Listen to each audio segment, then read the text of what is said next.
Welcome to episode 9 of D&D and stuff. Yeah. Hey. See, that was a good intro. Don't you think? Time is horrible. What? Okay.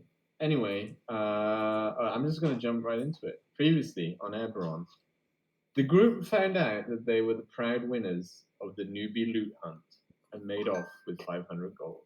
The end. What do you want to do? No. Prior to finding this out, they decided to use their shrewd business skills to sell some of the items they found on the hunt. First, traveling to the ballet auction. Jeez, I wrote this too fast. First, traveling to the ballet auction as it was setting up, they managed to get a good price for their simple items and fancy black bow and sword. After this, York used his immense skill and knowledge to get ripped off and sold some full plate armor for 60 gold. They also met up with their potential new friend, Amora, who they informed about the drow, as well as the unusual battles they had close to the surface on the loot hunt. Whilst doing this, Rilo had decided to peacefully fish and made friends with an elderly fisherman at Glimmer Cove. Finally, the group met at the bathhouse, where they were treated to the finest hospitality Ravi can offer, and found themselves well rested after the previous day's tribulations. Rilo also freed himself of some financial weight by challenging the forever beautiful Fafli Chausseur to gambling. Just some random game I had to make up on the spot, you asshole. Thankfully, it's just roll a d20 in pretty much any gambling game in any game, so nice and easy. But possibly made a new friend who advised him to look into the Libertas bathhouse in Argonne, run by her sister Hetty Choi. Rilo also sent off a small offering of gold to his parents via an agreement made with Lord Balmoral at the bathhouse. After this relaxing experience, the group headed off to collect their winnings and celebrate with the returned loot hunters. Here they met other winners, the intermediate winners, the Yannister sisters, 4 strange identical women acting in unison. The group were hard to talk to, but they did mention they have a home in the Rosewood. And then the veteran winners, Tayavar Now and Both, a similar team to Amora, who seemed to be somewhat rivals. They were friendly and impressed by the team's achievements, and mentioned they also have a room in Hadron's Tower, as Tayavar works for the Mage Rail. Finally, before heading out, they looked up the half-elven sisters, Moira and Harriet, who had both left early for Grey Spire, but the sisters did vow to meet them in Argonne in around a month once they had completed the task they had needed to do. The party then packed up and headed off the next day back towards the southern front and onward to Gentlemound and finally to Argonne.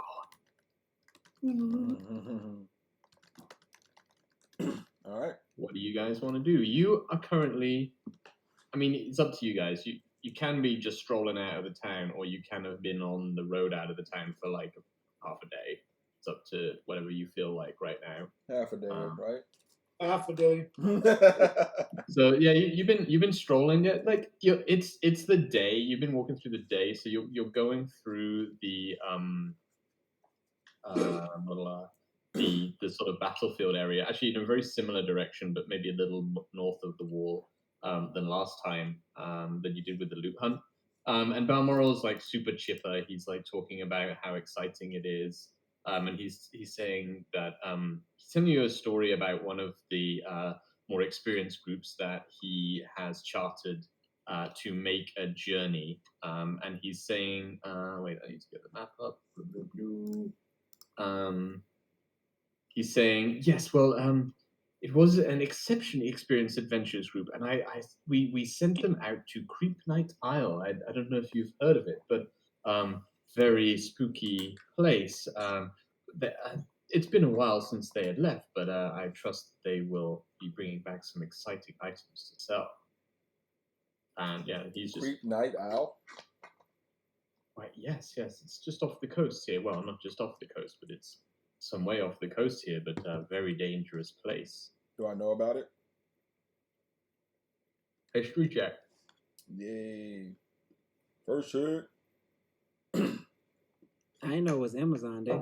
Ouch. 13. Prime Day, yeah, it's Prime Day. This stream was sponsored by Amazon Prime Day, where you can get a bunch of fairly useless items now for slightly cheaper than you wanted to. Hey, my 13. speaker's on there. My bad. I actually bought a slow cooker that was like $150 off. Yeah, the my speaker. like, my bad. Are My we really speaker is sponsoring the $279 whole instead thing? of $399. Anyway, No. sorry, you rolled a 13. 13. 13.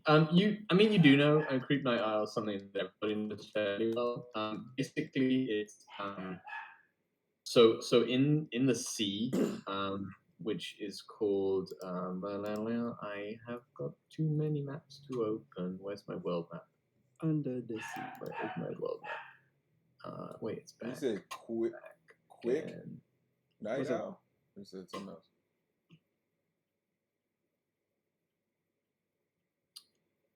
okay, let me just bring up my world map. Hold on, give me a sec. Okay, so come on. Load. Okay, so you know that Karganeth, which is the landmass that Argonovia is on, that Bala Eldreth is on, and that Jotunheim is on, so the left-hand side landmass, which also where the Ebonburg is and things like that. Karganeth is one of two major landmasses. The other major landmass is called Dargon Kaldorai, and in between those two landmasses, so the equivalent of like if you removed Europe, it's like America and Asia. In between those two is a massive landmass called Creep Night Isle. And you would know that like many years ago, some kind of calamity happened to the world, and Creep Night Isle is where that calamity happened. And because of that, it is a very, very dangerous and weird and magical place. Yeah, that's probably what you would know with a 13. It's not somewhere you definitely wouldn't have heard of. It's like the Ebonburg, which is the area north of Argonavia. It's like that times 100. It's a very, very bad place. All right. So yeah, he's just rambling about that shit and talking about how he's excited to see what they come back with. But you find out that over time, they've been gone for like 6 months to a year already. Mm-hmm. They might not be coming back. Oh, okay. What would the rest of you guys like to be doing on your journey? At the moment, I would say it's like an autumn day. So it's a bit rainy. It's a bit grey. Like Argonavia is always a bit rainy and a bit grey. You get sun sometimes, but mostly it's like hyper fertile place. So there's a lot of long green grass that you're trudging through. It's a little bit damp because it's in the morning, yeah, again, as before, you're walking through this area that's like a bit scrublandy. It's a bit like a moorland. So there's low scrub, grass, and like brambles and things that you have to walk through, but not a ton of like really big trees or forests or anything. At least not this close to the town. And it's you know the ground has been. It's now grown over, but it's not flat and straight like normal fields would be. It's all like bumpy and lumpy, and there's like ridges and things. It was just like pretty much just constant battle here for the last 100 or so years. Okay. Is there anything else you guys would like to do as you walk, or? I was gonna ask. So, Balmoral, Mm-hmm. you've traveled this path a few times. What are some things that we should be concerned about? Well, I mean, I've traveled this path with large groups before, not with such a small group as this, but I've heard some exciting stories, that's for sure. The most interesting ones that I hear of that we did not experience myself would be the night terrors. Obviously, in the day, I'm not so worried about those if they're called the night terrors, but something we probably should be a little careful of in the evenings. And all I know is that groups had heard of strange clicking and whirring sounds in the night, and torchlight, but in like reds and greens, very strange. Other than that, I know that there's packs of wolves. There's has been told to be some dire wolves, and a number of other monsters and creatures that can come up from below. And then once we go into towards Argon and we're into the forest, then the thing you have to look out for is always spiders and harpies. Spiders and harpies. But realistically speaking, I can't imagine you'll have too much trouble with those. That's lovely. I mean, it's kind of ironic that a place called Gentle Mound is the complete opposite of that. Well, yes. I have to say, I don't know who named that one, but it's not as gentle as they say. I mean, the mounds there, the hillsides, are gentle. Yeah, it's You pretty, know, they're not pretty high. misleading. Indeed. Well, I mean, I don't think anyone who travels the wildlands and these lands in these times is Looks can be expecting an easy deceiving. ride. Exactly, young Rilo. Well, I guess we'll stay on the lookout. So, I mean, I guess just walking around, my guy's like nervously checking around, even though it's daytime, to see if I see anything of interest. But yeah, I'm not expecting much. Okay. Roll a perception check. It's very easy to see many far, quite far. 16. Yeah, I mean, again, you do see some like large grazing animals in the distance. They don't seem too flustered. You know, the cloud bank is high. Yeah, it seems like just a day in the countryside at the moment. Mm-hmm. All right. So now, I know that you have purchased some camping gear, tents, and that. I have my own with me also. Mine has a little few little tricks there, something that I picked up along the way. But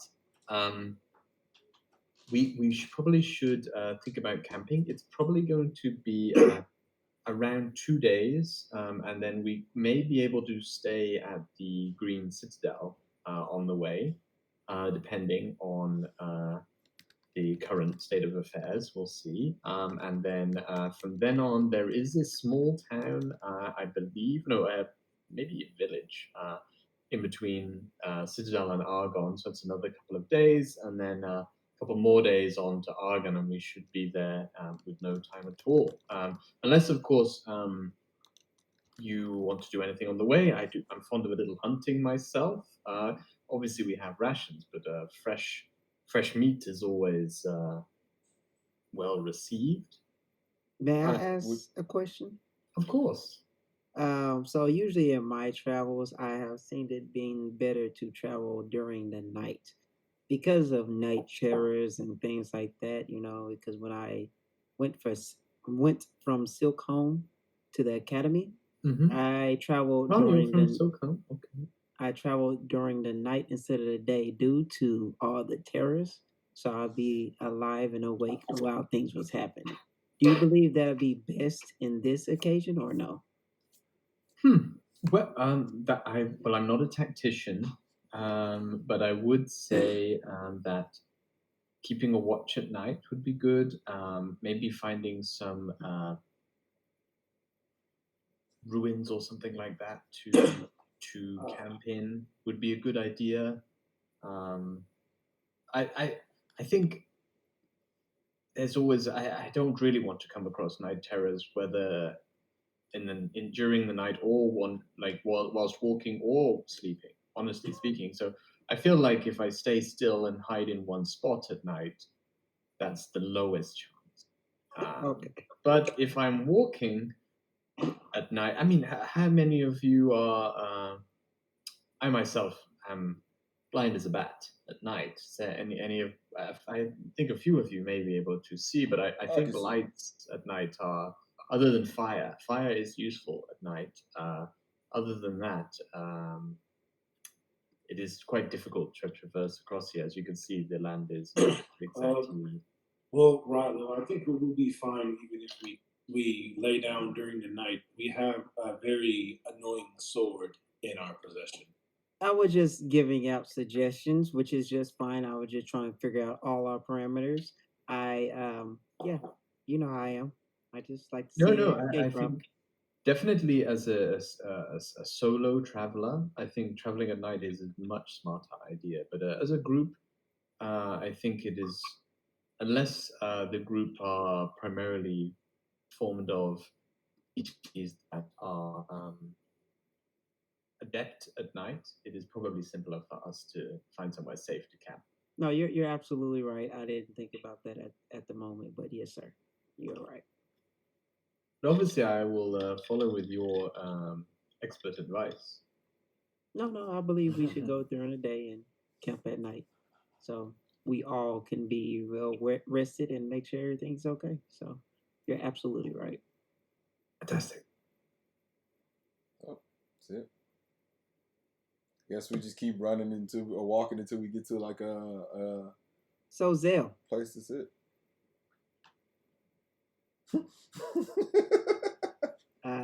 do you want to talk to us? I mean, me for a little bit. About I was kind of out, thinking about other things when you was talking about your body. It's really a real big scale, but I just want to know a little bit more about you. We've been together for a long time. You've been sticking up for me in the academy, and I want to know what's going on with you. You're saying it's all in front of us? I'm fine with that conversation. But I want to Yeah, make sure. Yeah. yeah, I I'm guess kind of everybody's good. whispering. I'm kind of, I mean, I, you can like pull him aside if you want to talk. Like, no, I I don't just think the group's going to be like super suspicious if you do. I just said it kind of like while we was walking. I just walked up to him and just said it like that, just like a normal conversation. So So yeah, they heard. They heard. unless you guys like specifically are trying to listen in, it's probably a little. I am. Yeah, I'm being nosy. we're just Okay. I mean, there's nothing too much that I even know about the scale. When I was gonna say I guess you can say when I was older, very old man, something shot out of the sky near my hut over near the Felderwood. So I went to investigate the little crater. Um, pretty old guy, but I was in some pretty good shape. But I kind of stumbled into it, fell into the shard. It plunged into me, and after that, it just kind of welded itself into me. But it hasn't like been like my skin won't heal over it. It's just kind of there. And after that had happened, I become the man that you see now. And then I've also learned magic in the process. So I But have a other than that, question about your lifestyle back then compared to now. Like, what's so different? Like, what have you learned back then? I just, little guy, I want to um, know. I have several journals of a whole bunch of stories, not just from my adventures, but others' adventures. I was a traveling singer, bard. All I did was go around from place to place, singing and making money. That's how I made my living. I didn't really dive into dungeons and do stuff like that, but I did participate in the war when I was. I mean, yes, when I was younger, back when I was before this, if you get what I'm saying. Yeah, I kind of do. And I So slide I, over. I slide over real quick. The, I'm like, the hey, last time you were younger. hold on. So one question now.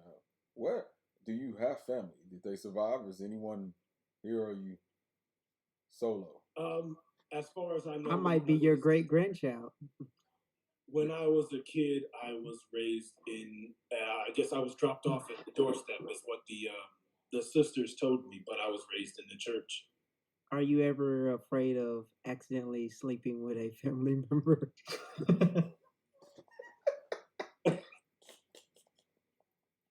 um,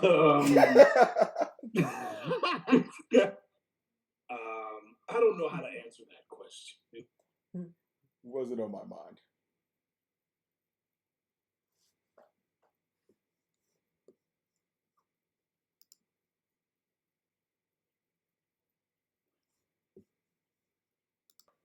All right, go. All right. You do have dreams. Oh. I usually have dreams, or I guess you could say visions of two shadowy, draconic figures. I don't know who they are. Um, as far as the history books, I know the world was created by dragons, by the three dragons. However, I don't believe it's those three. The other two seem to be a little bit different. One of them is actually the metallic color of the shard that you see in my side, but the other one, I have no idea what it is. But it's like they're, I guess, fighting in a sense. So it's like I should be reading history books, but I'm more about anatomy. So Yes, you are correct. okay, well that's Rilo. all. I mean, that's all I want to know. You know, when you brought that to our attention and pulled up your shirt, I'm like, oh, that's why he never have his shirt off. And, you know, when we used to go to the beach and trying to pull some girls, and you was up there singing your lullabies. So I don't think he was I putting in. take my shirt off when I can sing to them. so yeah. Well, But as so far as I know, that's about it. I don't know if it does anything special or as far as I know, I just learned magic after that incident and that was it. saying you said you have no real family that you know of. The church kind of Mm, brought you in. I have no family that I Anyone that from the church that you still hang out with, or know. When I left to the academy, I used to write notes to them, but and they would write me back. But other than that, I haven't seen them since I went and became a student at the academy. I would like to go back there, but that can wait. I have a lot more years to go now. I understood? do have another question for you, a random question, like always. Um, did you look as handsome as you are now? You handsome devil, you. um, yes, I actually look the same. I was actually born this handsome. Okay, so all the all the skill did was bring you back some years. D and Yes, D. I was basically. actually born this handsome. I woke up like this. It's as if I rolled a dice when I was born. Rilo, you're asking a lot of questions. I mean, you haven't really talked too much about your family except that you're trying to help them out. There's Yes, nothing to steer talk the about. conversation. My Steer. family is not very interesting. How is that? My You're in Silcombe. well, my dad was a doctor, and he knows a lot about anatomy. That's why I am so big on anatomy. He taught me a lot of things, you know, soft points on people's bodies, you know, things like that. My mother was a traveling merchant, you can say. And so, therefore, we actually moved to Silk Home to provide assistance for the needy. Inside check. No, I'm just You can Okay. if you want. The way you looked at your eyes, you said merchant. Yeah, roll insight, roll a deception right here. Okay. 4. Don't worry about it. I'm gonna roll one anyway. She was the merchantiest merchant that ever merchanted. Yep. 19. Yeah. Oh yeah, she pretty much sold everything except So that. so now us going to these journeys, I mean, my mother taught me things in life of how to survive because she traveled so much, and just ran into my dad after bandits tried to steal stuff from her, and that's how they got together, and they created me. You know, but why Silcombe? That's so cute. Silk Home is Like the if wall that protects everywhere. If we don't have battles at Silk Home, then we won't be able to protect. That's what my dad used to tell me when I was growing up. And he said that the reason why we moved to Silk Home is because he can provide more of his assistance there as a healer. He knows a lot about the anatomy, not just humans, all types. And he was teaching me to be that. And that wasn't my, as you can see, that wasn't something I really want to do. But I Yeah. do like the anatomy. I like what he taught me. and I also appreciate the things that my mother taught me. Your brother. That's it? So your So mom was. Did you say your brother? Your mom do? no, nothing about my brother. I don't have a brother. Oh. It's just me. Mother. So then, we sorry. moved Mother. from um Uh-oh. Gimbal. yeah, there you go. We moved from Gimbal. Gimbal. Yes. Ah. Close to the We woods, to moved. the photo woods. Fair. Yes, we moved from Gimbal to Silkholm. Now that my family is in Silkholm, it's more right for me to provide them assistance when I get gold. So if y'all see me sending off gold, it's to my family in Silkholm. Of course, of course. I remember you mentioning it at the academy, but I'm only curious because of the if your father's a doctor and your mother's a merchant, why do you feel assassination is your expertise? Natural, obviously. So, with the teachings of my father and with the situation of us having to, you know, move to Silcombe to provide for assistance, I had to survive on my own. Not really on my own, with my parents, and I took another path of life. With his teachings, it made me understand the body parts and punctures of humans, and therefore, if I needed to steal, rob, do anything I need to do to survive and my family to survive, I did. My dad and mother knew I did these things and wanted me to stop.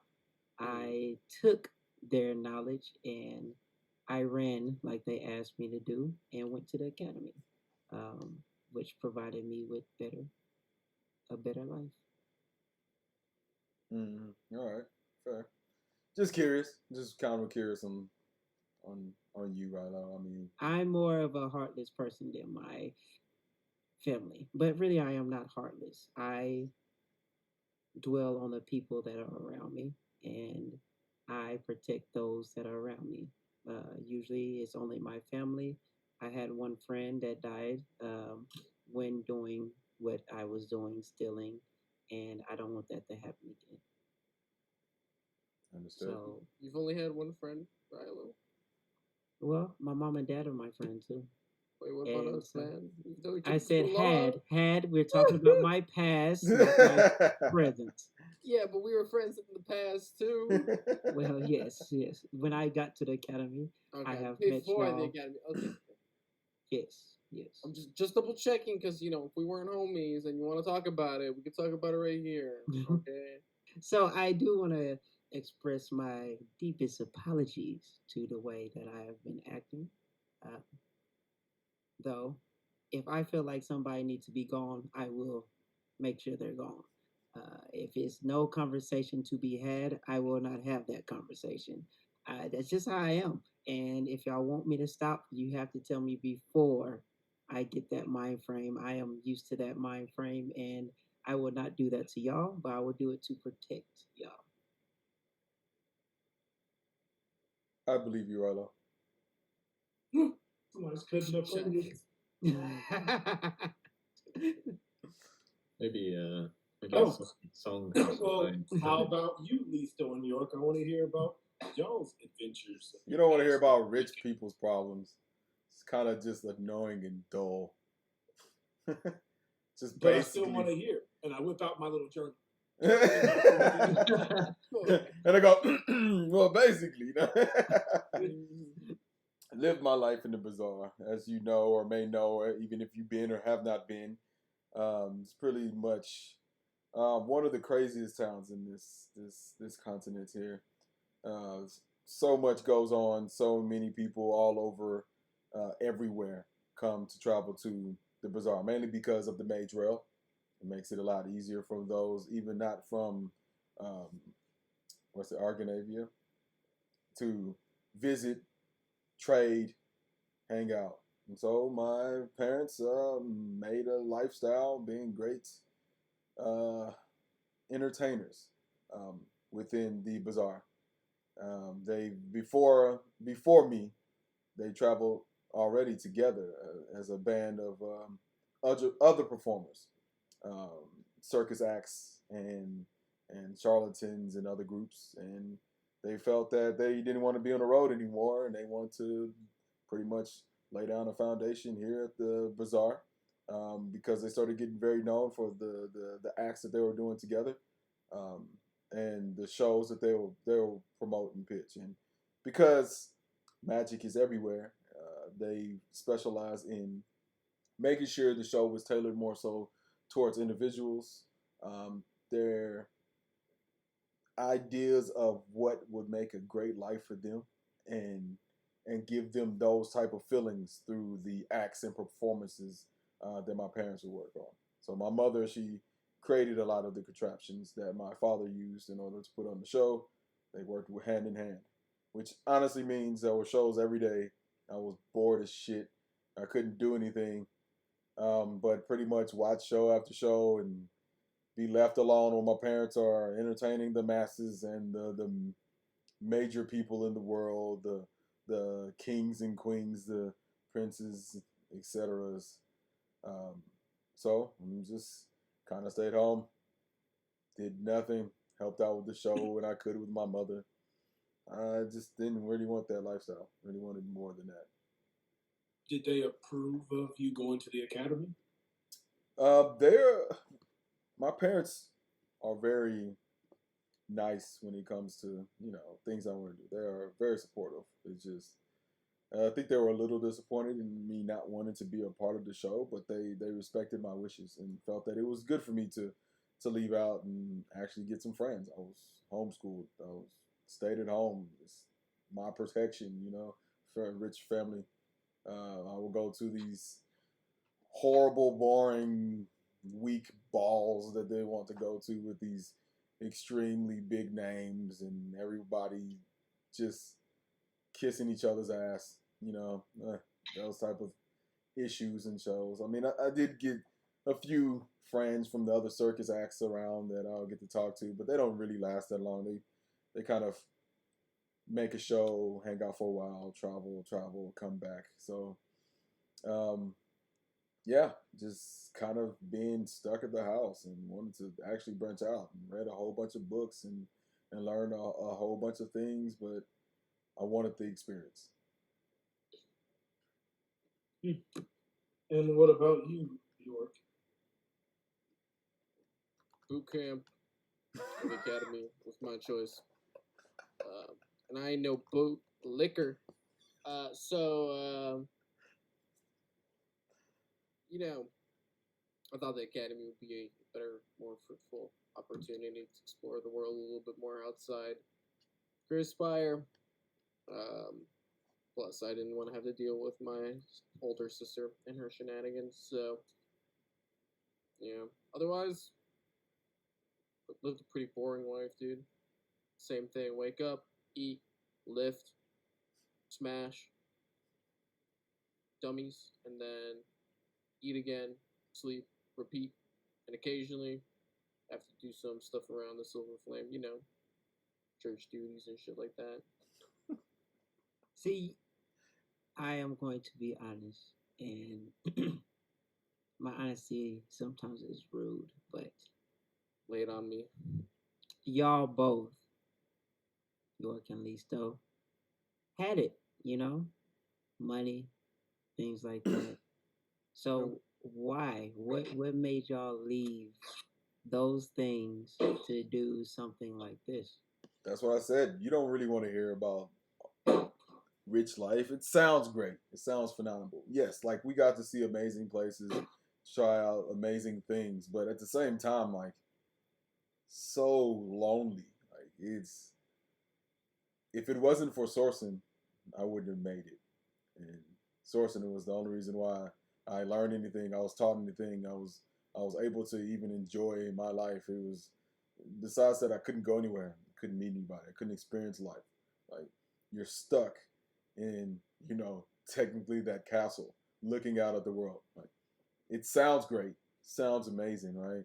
You're like, oh, I'd never had anything, but you have more freedom than you think you do. And not saying that your life was better, or not saying that mine was better. It's just that you live in a life where you're just trying to figure out what's happening the next day. Like, So, one thing I would like to say is I respect your answer because usually rich assholes just be like, fuck you. And that's what gets me upset. Of course, I don't like them either. But I've ran into many of assholes that think they're better than everyone because they have coin.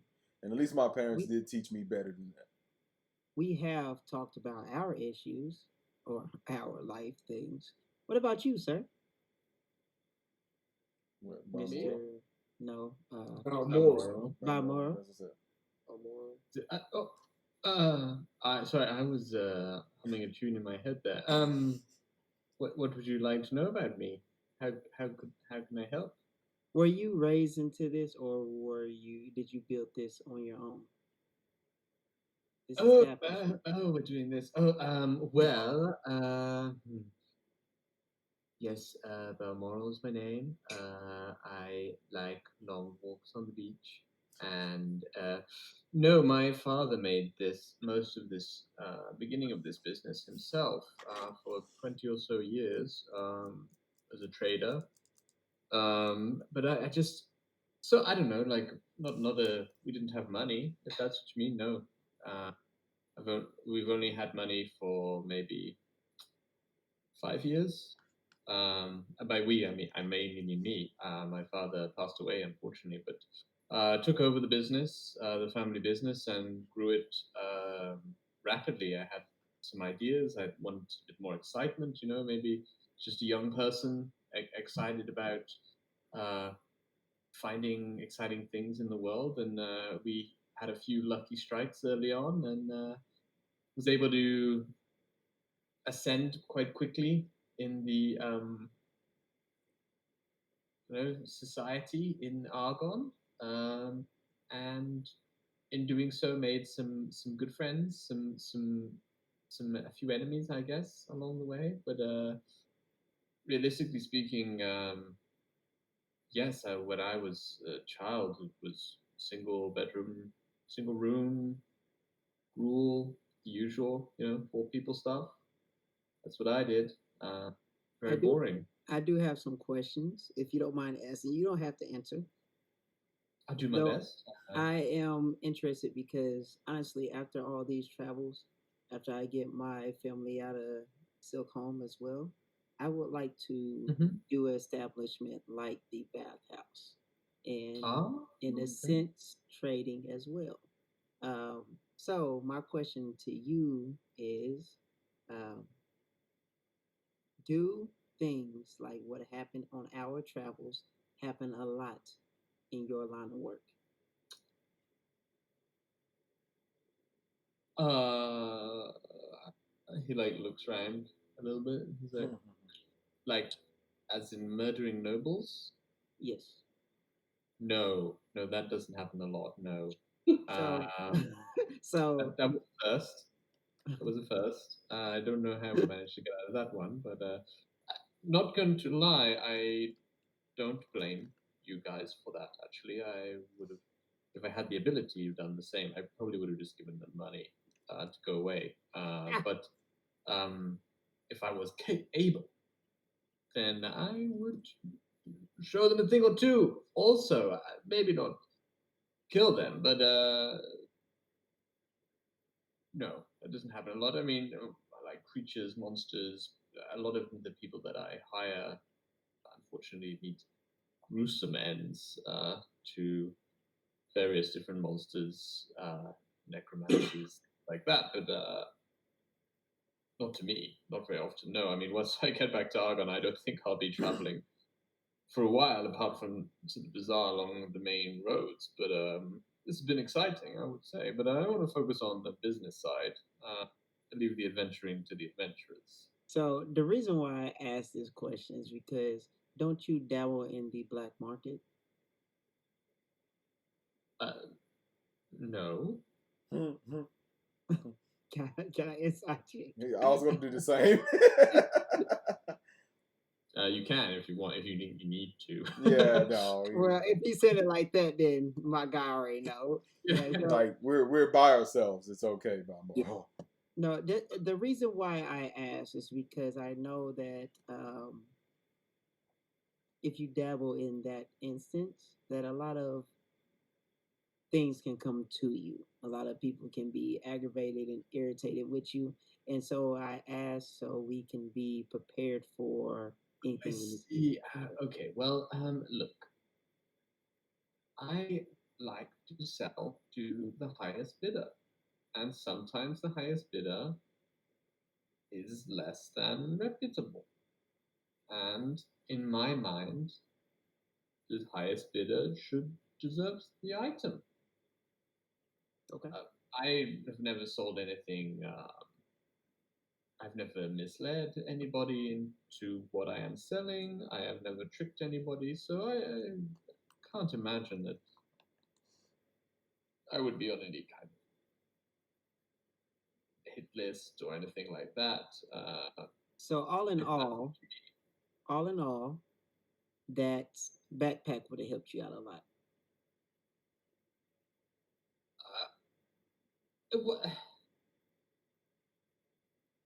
maybe. I had business to attend to myself already in Ravio SL anyway. So I that was it would could have been a fantastic addition, but if it is what it is, if I got upset about every 3 to 4 thousand gold that I lost, then I would be a very stressed man. But no, it's okay. That was it was important for you as a group to maybe Speaking if of losing gold, I know that feeling too.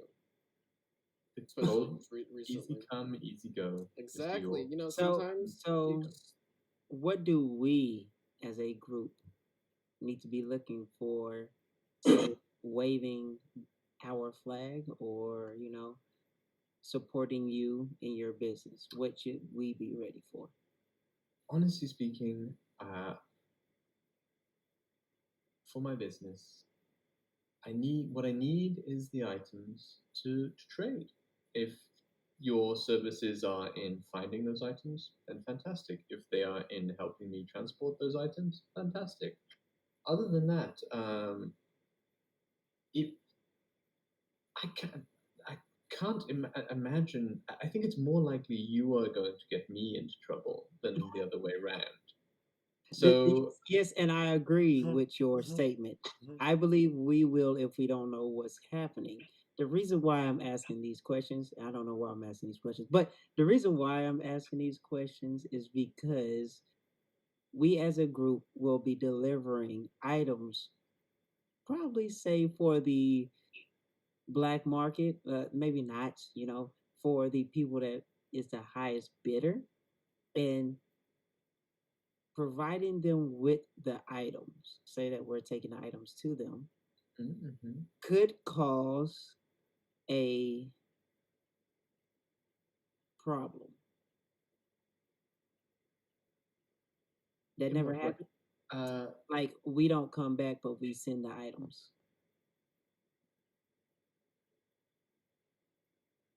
I Dealing with the wrong people could end up in us So not well, coming with it. let me put it this way: if I was to provide you with a transportation job, delivery job,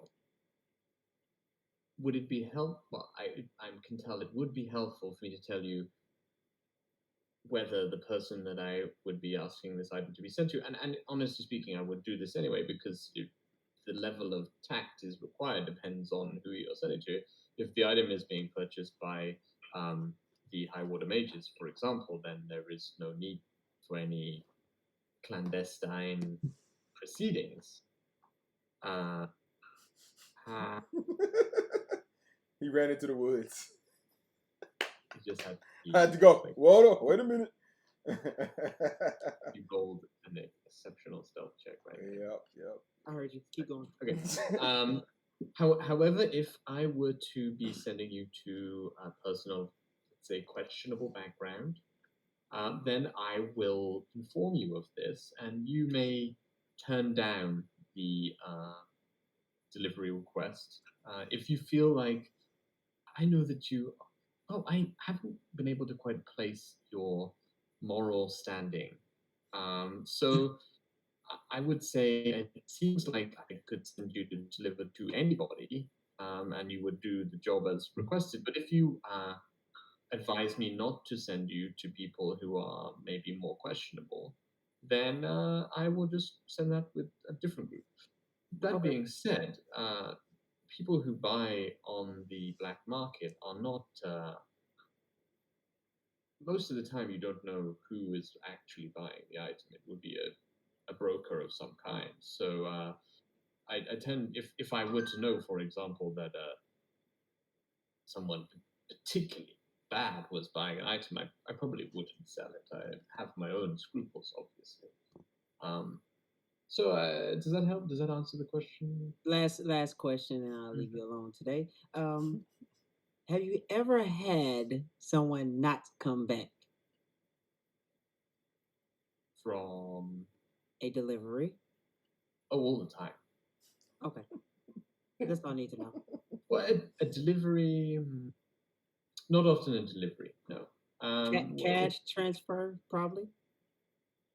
No, I mean a delivery, not very often. Okay. It rarely happens with a delivery.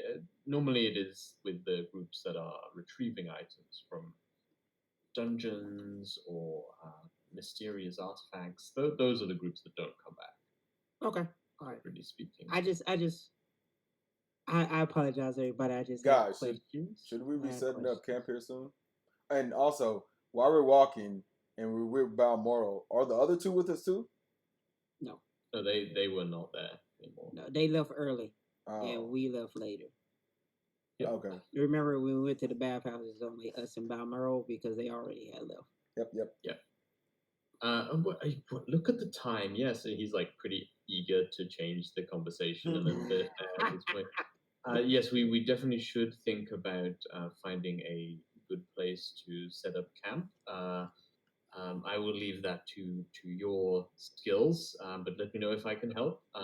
My tent, if we place it in the center of the space, we can dine in my tent this evening, and that should make things a little more relaxed. But from a sleeping perspective, it's just a tent. So Cool. Let's find a spot. And just start looking around. I'm trying to see if I see like a Rilo, good hidden Yes. have you ever cove. thought you'd probably make a pretty good reporter because you ask a lot of questions. I only ask questions to those that's going to affect me and the people around me. Okay, so what about a private detective then, maybe? I never thought about that. When your adventure days are over, become a detective. Become the next Sherlock. But the bathhouse sounds good to me. I can lay in boobies anytime I want to. Yeah, but you can do both. You can be a detective and a bathhouse. we've Sure, seen and those like detective plays, when the like hot lady comes in, like, oh no. You're right. Bam, I need to ask you a few questions. I have to investigate. Mm-hmm. Cool. Okay, so you're rolling a survival. Have Yeah. a look around. see Anyone if you want to help find out with us? Let's look around and try to find something. Can I help Yeah, you? I'll look around too. Cool. So you're all gonna like spread out and look for a good spot to set camp. And it's for survival. I'm assuming that means you fell in a hole, Marco. I got a natural one. You fell in a hole. I got a 19. 17. Okay. So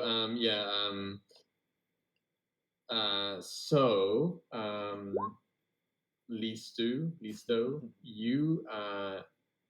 you head off the path, And you and fell in the hole. within like just as the group are out of sight, you put your foot into like a bog, and your foot gets stuck in the bog. I mean, I wouldn't go by myself. Right, you wouldn't, but this time you rolled a 1, so you did. I wasn't paying attention. And I look around. Do I know where they went? I mean, you know roughly where they are. They're off ahead of you. I sent a You got a message point. to Zell. 120 feet, so he shouldn't be that far. Well, you don't know where they are, so you point randomly and you roll a dice to see who you point at. I get a bareback roll. All right. Anyway, yeah, I sent a message to Zell. I'm stuck. I thought y'all was behind me. I guess not. I don't know these woods. I don't know how to do this shit. I need help. Where are you? And then I Breathe. I throw Breathe. a firebolt in the air. You throw what there?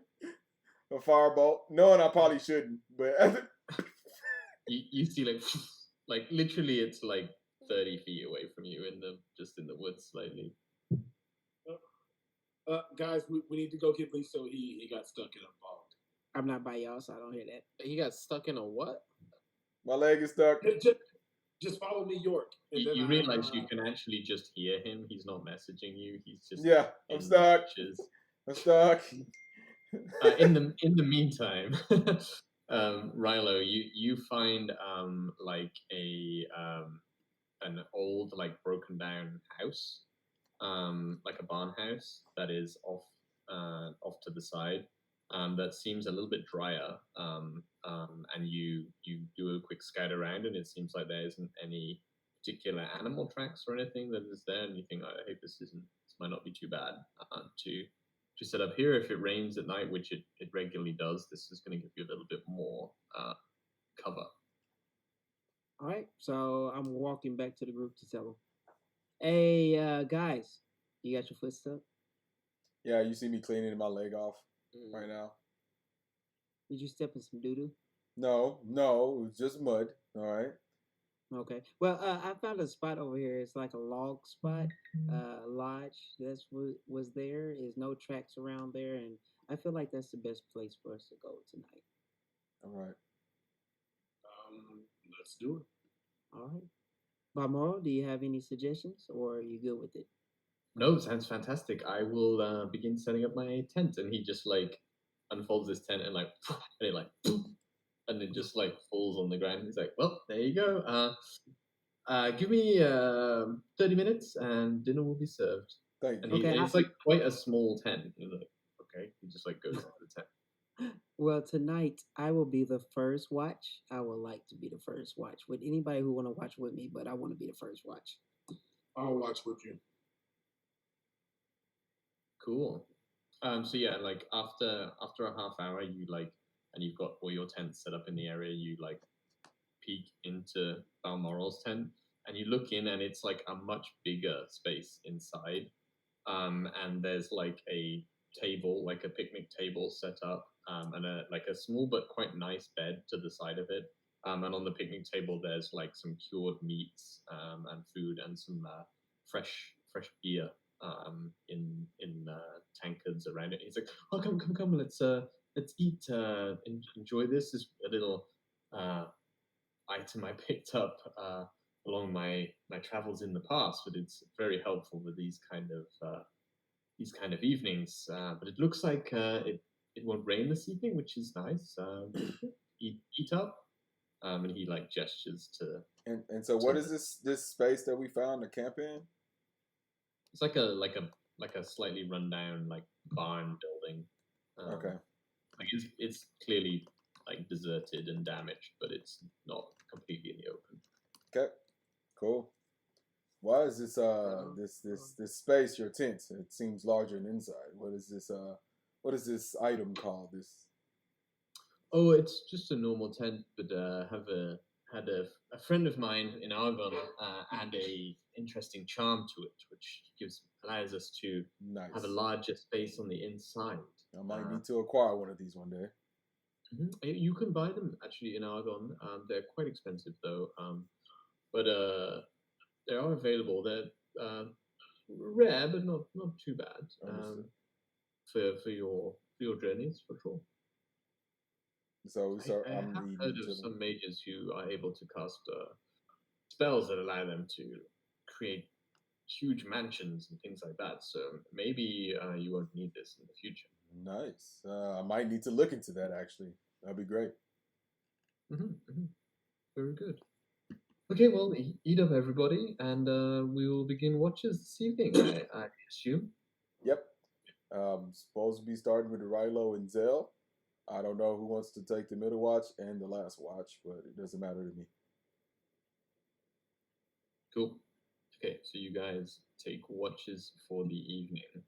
I'm doing it my way because it's easier this way. So. It's easier to do it your way. Yeah, but you just take watches overnight. I'll just roll for whoever was on watch if anything happens. But the night travels over quite peacefully, and you guys wake up the next morning having rested quite well in your respective little tents, and you pack them up and you head out on the way. But it is the next morning. It is a bit grayer, and it's starting to rain and drizzle a little bit. But realistically speaking, the going is still the same. Is there anything you guys want to do this day, particularly, or are you good? I think we're just trying to huff it as far as we can. Yep. Hustle. Yep. Double Gotta time. get out of Wait, the rain. wait, Balmoral, you said a week's time?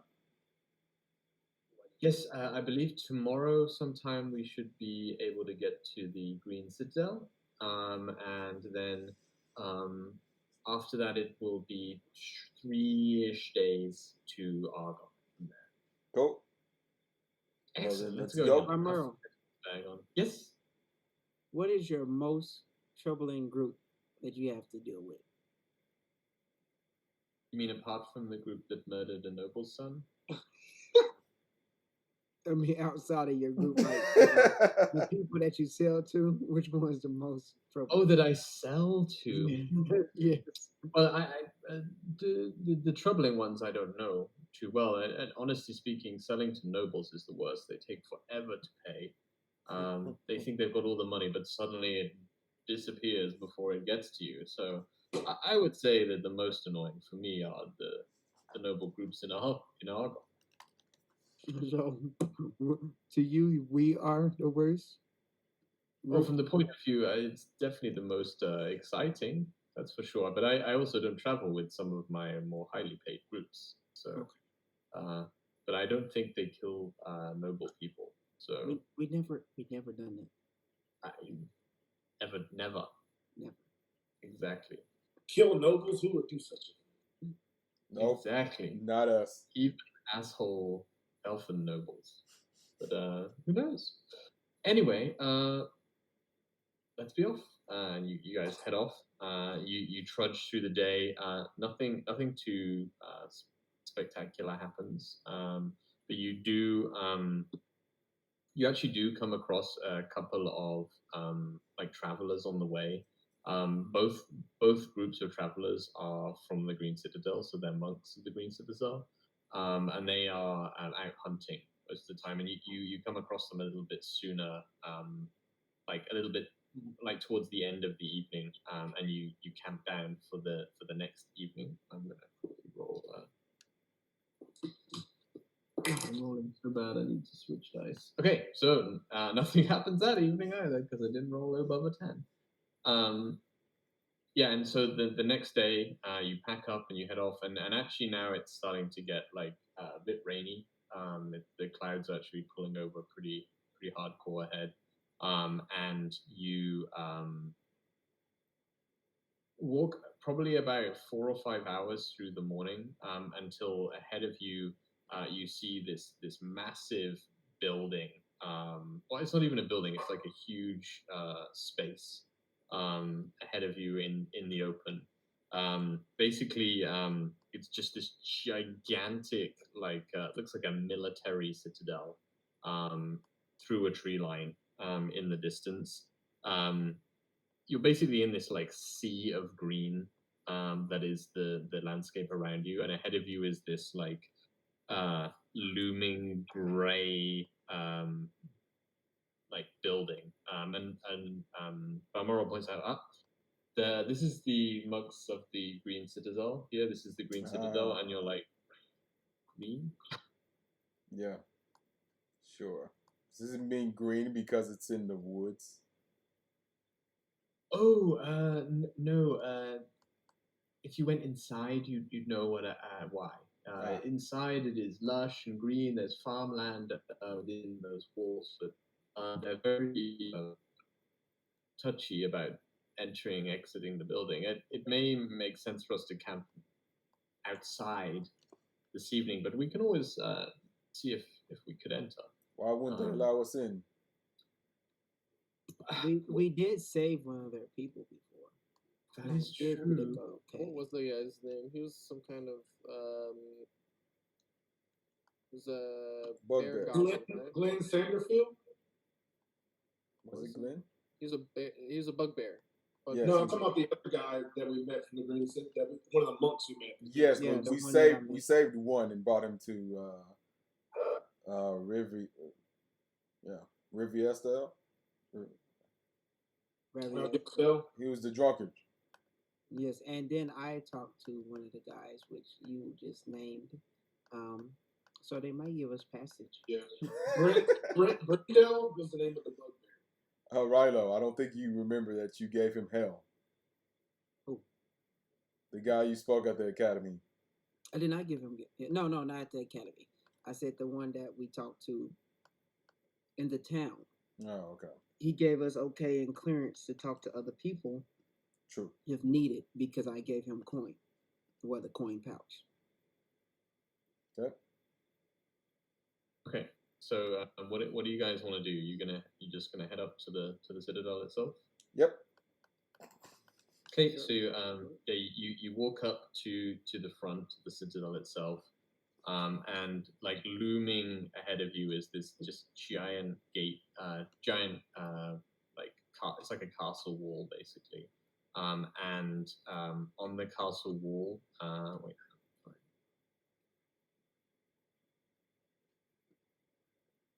along the castle wall, you have to walk around it a little bit. There doesn't seem to be any entrances until you come to these two massive keeps that are sort of the entranceway and a huge sort of portcullis gateway across them. And there's a number of they just seem like priestly monks standing outside, and they are sort of sitting around a small like fire at the near to the base of these two massive keeps, and they're playing like a card dice game. It doesn't seem to be for any money. They're just playing a game. And the gate behind them is just humongous, and you can just see through the gate that it just seems super like lush and green inside. And actually, just above the wall, you can see the peak of what seems to be some kind of giant building inside the space. And next to that is you can just make out the sort of balloon top of one of those flying ships that are the airships that are traveling around. That seems to be docked inside as well. Yeah, so what do you guys want to do? I want to walk up to the people gambling and say, "Can I join in?" One of the monks looks up and says, like, sure, yep, you can. Go, take a seat. I take one as well. The two of you? Okay, I'll just stand behind deal them. them in, boys, deal them in. They're like, oh, okay. So they deal you into the game. Are we playing for money or just playing just to play? We're just passing the time, like it's just a fine day, and everything's closed up, so just passing the time here. It's nice to meet some travelers on the way. Yes, sir. While we're playing, I'm just going to start asking questions. All right. So here at the Green Citadel, is it a way that we can come and get a place to stay for the night? Uh, normally I would say yes, but unfortunately, it's those with the commission only coming in at the moment because there's this hoo ha happening up in Ravios Estelle. We shutting down, closing up just to be safe, closest to the border, closest to Yeah. the border. Did anybody tell y'all about Rillo? Like me about bringing back the money for the bugbear that was drunk? You know, y'all famous drunk bugbear. To Uh, to cut to the chase a little bit, sir. Is Yoon here? you know, I believe. Do you know the last name on you? We just know his name as Yoon. We had Uh, turned in some money from our friend Brindell, the bugbear, to this gentleman, and oh, he seemed like he was a pretty high-ranking guy. Brendel. Furlong, yeah, Brendel Furlong. You know him. Yes. A friend of Brendel. Well, he came back here now a couple of days ago. He was over there in Raphael Westel for a bit, but seems seems he came back here to sleep off that hangover. But he's probably drunk already by now. Uh, well, I mean, I can send someone in to see if he could verify you sirs, and if it does, he can come get you. We can. Well, it won't be. I mean, as you not here for a permit or anything like that. I assume. No, sir. Just here to spend the evening. Yes, just spending, even if it's right by the door, y'all in, so we can just get some sleep before heading out in the morning. Well, you can spend it at the inn for sure. It's do you have the gold for it though? The inn we have inside is I mean, if you heard of Hermes, Have I heard of Hermes? roll a history check. Oof, I 24. have not heard of herpes. Hermes. I think he said Surprise! Hermes. I'm Hermes. Oh, okay. surprised right now. Yeah, I know. 24.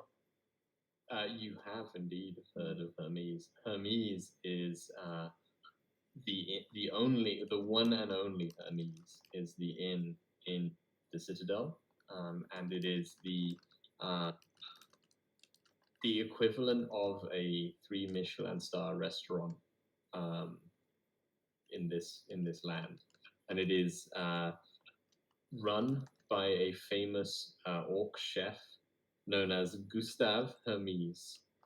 Um, that is what you know of Hermes. People in Bazaar talk about it all the time because it's like where they had like the totally best food that they've ever tasted in their whole lives. So I'm So not a yeah, very fancy man. So how much is Mr. Hermes stuff? The well, I inn. mean, are you planning to eat there or stay there? We're looking Sleep. for a night here. Well, I would say a night at the inn. I mean, you got it. You need breakfast. It's compulsory, so I would say it's about $10 a head. A Uh, person? why? Yes. Uh, Alternatively, you can camp here by the entrance. No harm will befall you, while we fine gentlemen are around to protect. and I'm like, hey guys, we should check this place out. I've heard a lot of great stories. Might be very interesting for us to go. It's You gonna like, pay for me? I mean, we all have over 100 gold. Yep, we can pay and sit in. And then also, I sir, forgot how much I have. is Glenn Sanderfield in? Glenn, no, he is at the capital right now. There's an emergency meeting underway due to the situation. Uh, so So he is at the capital right now. I'm afraid. so knowing about your prices for the inn, Why, how yes. much is your prices to just visit the library in this space? Well, I'm afraid that is off limits for now. The Hmm. I was library looking for is that. available only to those of the Green Citadel, or any permit holder who has applied around a month in advance uh, for permission to enter the library here. Okay. Which library do you think I'm talking about? We only have one library, so I hope it's that one. Talking about the old shitter. No, I'm just playing. Okay, got The laboratory. Is that what you? Well, there's Oh my gosh. plenty of woods around here that you can shit in. you. I just playing what you got. Well, thank you. We would like to go to the actual inn. How about we play a hand 2 out of 3? Why, Rilo? They're not here for money. They're just on And patrol. see, I know, and see if me or my partner wins, you will give us a permit to go to the library. Rilo. If we lose, I will give you 10 gold. No, I'm afraid that we do not partake in gambling in that way. As monks of the Citadel, we are betrothed to the Citadel. It's something that you want. What do you want? Rilo. And can I just pull them to the side? It's okay, guys. Thank you. And I start pulling them to the side, Rilo. Look, they're first of all they're monks. Okay, they're not allowed to technically gamble. Second, they're also the people on guard. They're not the people who give permits. It's not. I don't mess with that kind of bullshit, okay? So I'm just asking for y'all, not even for me. I don't even want to read shit. I just want to go and enjoy myself. But look, Rilo, if we make it to the inn, we can talk to anyone there at the inn. There's a lot of well-known people within the inn. That's fine. I don't care. I'll stop asking questions today. Thank you. Sorry. Sirs, do you want me to send someone in to find old Brindle? Yes, please. I will. I'll go myself, in fact. And he gets up, heads through the gateway. So which one is this guy again? I'm sorry. It's the one that we gave the money to. No, Brindle. the guy that we gave the money to was what you call it again. The guy I don't have a last name for the guy, but his name is Yoon in my character sheet. Yeah, but who is he? Brindle is the drunk dude. Okay. Yeah, the drunk. That's what I'm asking. Yeah, and Yoon was a random Green Citadel guy. Yeah, I talked to him. in Rappy OSL. Guys, I just thought about something random while we were talking about all this. We didn't get anything for that information that we gave out. Rilo, it's okay. Probably help save something. Something for nothing. We got paid a lot of money and got away with a lot more things. How much money am I We're really very supposed to lucky have? that we got away with it, by the way. Out of character. How much money am I supposed to have? Didn't we give everybody 100 gold, basically? Yeah, there you go. You got 500 gold as your winning, so whatever you have, it's plus 100 gold. Yep. Wait, plus 120 gold. Yeah. 125 gold. Oh, 125. let me add that 25. Oh, hold on. You know what? I'm not gonna add that 25. I honestly gave. Yeah, you gave money to your family. I already took that out, but I didn't add the 100.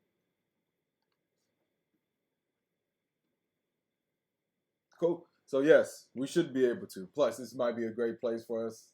Rick, chill. You're on camera eating. Anyway, yeah. So yes, definitely let's check out this place. Let's figure out who we can get a hold of. If Brindle's here, then we have the opportunity of seeing if Brindle can help us with that. Because I would love to go to the library here. So let's speak with Brindle and see what we can get. Sorry, pizza guy. Okay, so probably about an hour passes, and the Brindle does not come out, but the guy comes back, the random monk, and he says, Brindle is Drunk. at the yeah. But he did, at least in his way, give me permission. So you may enter. Please, could you leave with me your weapons for now? We will store them here, and as none are permitted on the grounds itself, as monks we do not need them, obviously. But Hmm. drop them off here and enjoy your time at the inn. And we will see you in the morning. I will myself will still be on duty, so please let me know. Bear in mind you have a 18 or so hour time frame, and we are aware of everyone who is inside the building, or inside the space. So please be prompt in your return. Yes, sir. Woo-hoo. And they like hand him the stuff. colors, like, I don't hand him my cards, but I hand him everything else. A wand and any of you who want to not hand some items, or are you just handing whatever? My bag of tricks. You're keeping I the hand bag. out. I hand all my items except my little mini piano. Okay, yeah, I mean, if it's not a weapon, like directly, you don't have to hand it in. yep. So the cards are fine, bag of tricks is fine, piano is fine. I don't know if York is handing them his maces. I'm handing my maces, but I'm keeping my jug of. Oh yeah, Whichever one. that's fine. It's jug's a jug. Yeah, and they raise up the portcullis and it opens up. And as soon as it opens, you see this lush green farmland basically inside. I To don't hand him my your portal either, but yes, just saying. Yeah. your The portal. okay. Still like Yeah. I mean, if it doesn't look like a weapon, they're not that bothered. You seem to feel like they're pretty confident they can defend themselves. So they're not too fussed. They're not gonna let you take a full on sword in, Yep. or a mace or something like that. But it's not too important to them. Yeah, and you walk in, and as soon as you walk in, on your right hand side, you see like a large woodland area. You can see like squirrels jumping around. There's like wood pigeons on there. Thank you. So, Understood. you see like woodland creatures. You see like deer flitting between the woods, other things like that. Like you really you get this impression of like a really open, beautiful like farm area. And then on your left, you see a massive farmstead. There is fields with cabbages, like carrots, potatoes. You see like strange like plants that you've never seen before, and behind the farmstead is this massive field of corn and wheat. All of it is growing incredibly perfectly. And as you walk in, the ground is like a hardened dirt. There isn't any kind of stone or anything, and pretty much as soon as it's only dirt wherever possible. Everywhere else is like lush green grass and farmland all around. And you can see now that there's this massive building, which you assume is their like main citadel, at the northeastern side of the space. And you walk along the path, and a number of people greet you. Almost everybody there is wearing the like green robes of the citadel, but there is a number of like merchants, young people there who are not wearing the robes that are clearly here for trade, or to pick up licenses or anything like that. And yeah, parked sort of or like docked on the side of the massive citadel building is this huge like transportation airship, which is like the equivalent of like an oil tanker but flying. So it's transport, so it brings in like livestock produce, and it is for the citadel itself. You take you walk along this open pathway. Then as you get to a like a T section, you head to the right, but ahead of you you can see that there is like a training ground. And on that training ground, there is like maybe a few hundred monks doing like drills, basically doing like karate style drills. And you take a right, and you're heading towards the entrance of the massive building.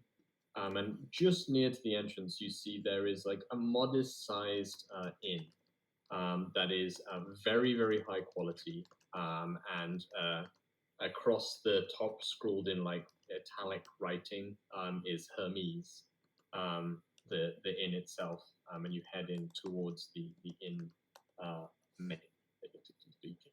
Anything you guys want to do on the way, or are you good to just head into the inn? Just headed to the end.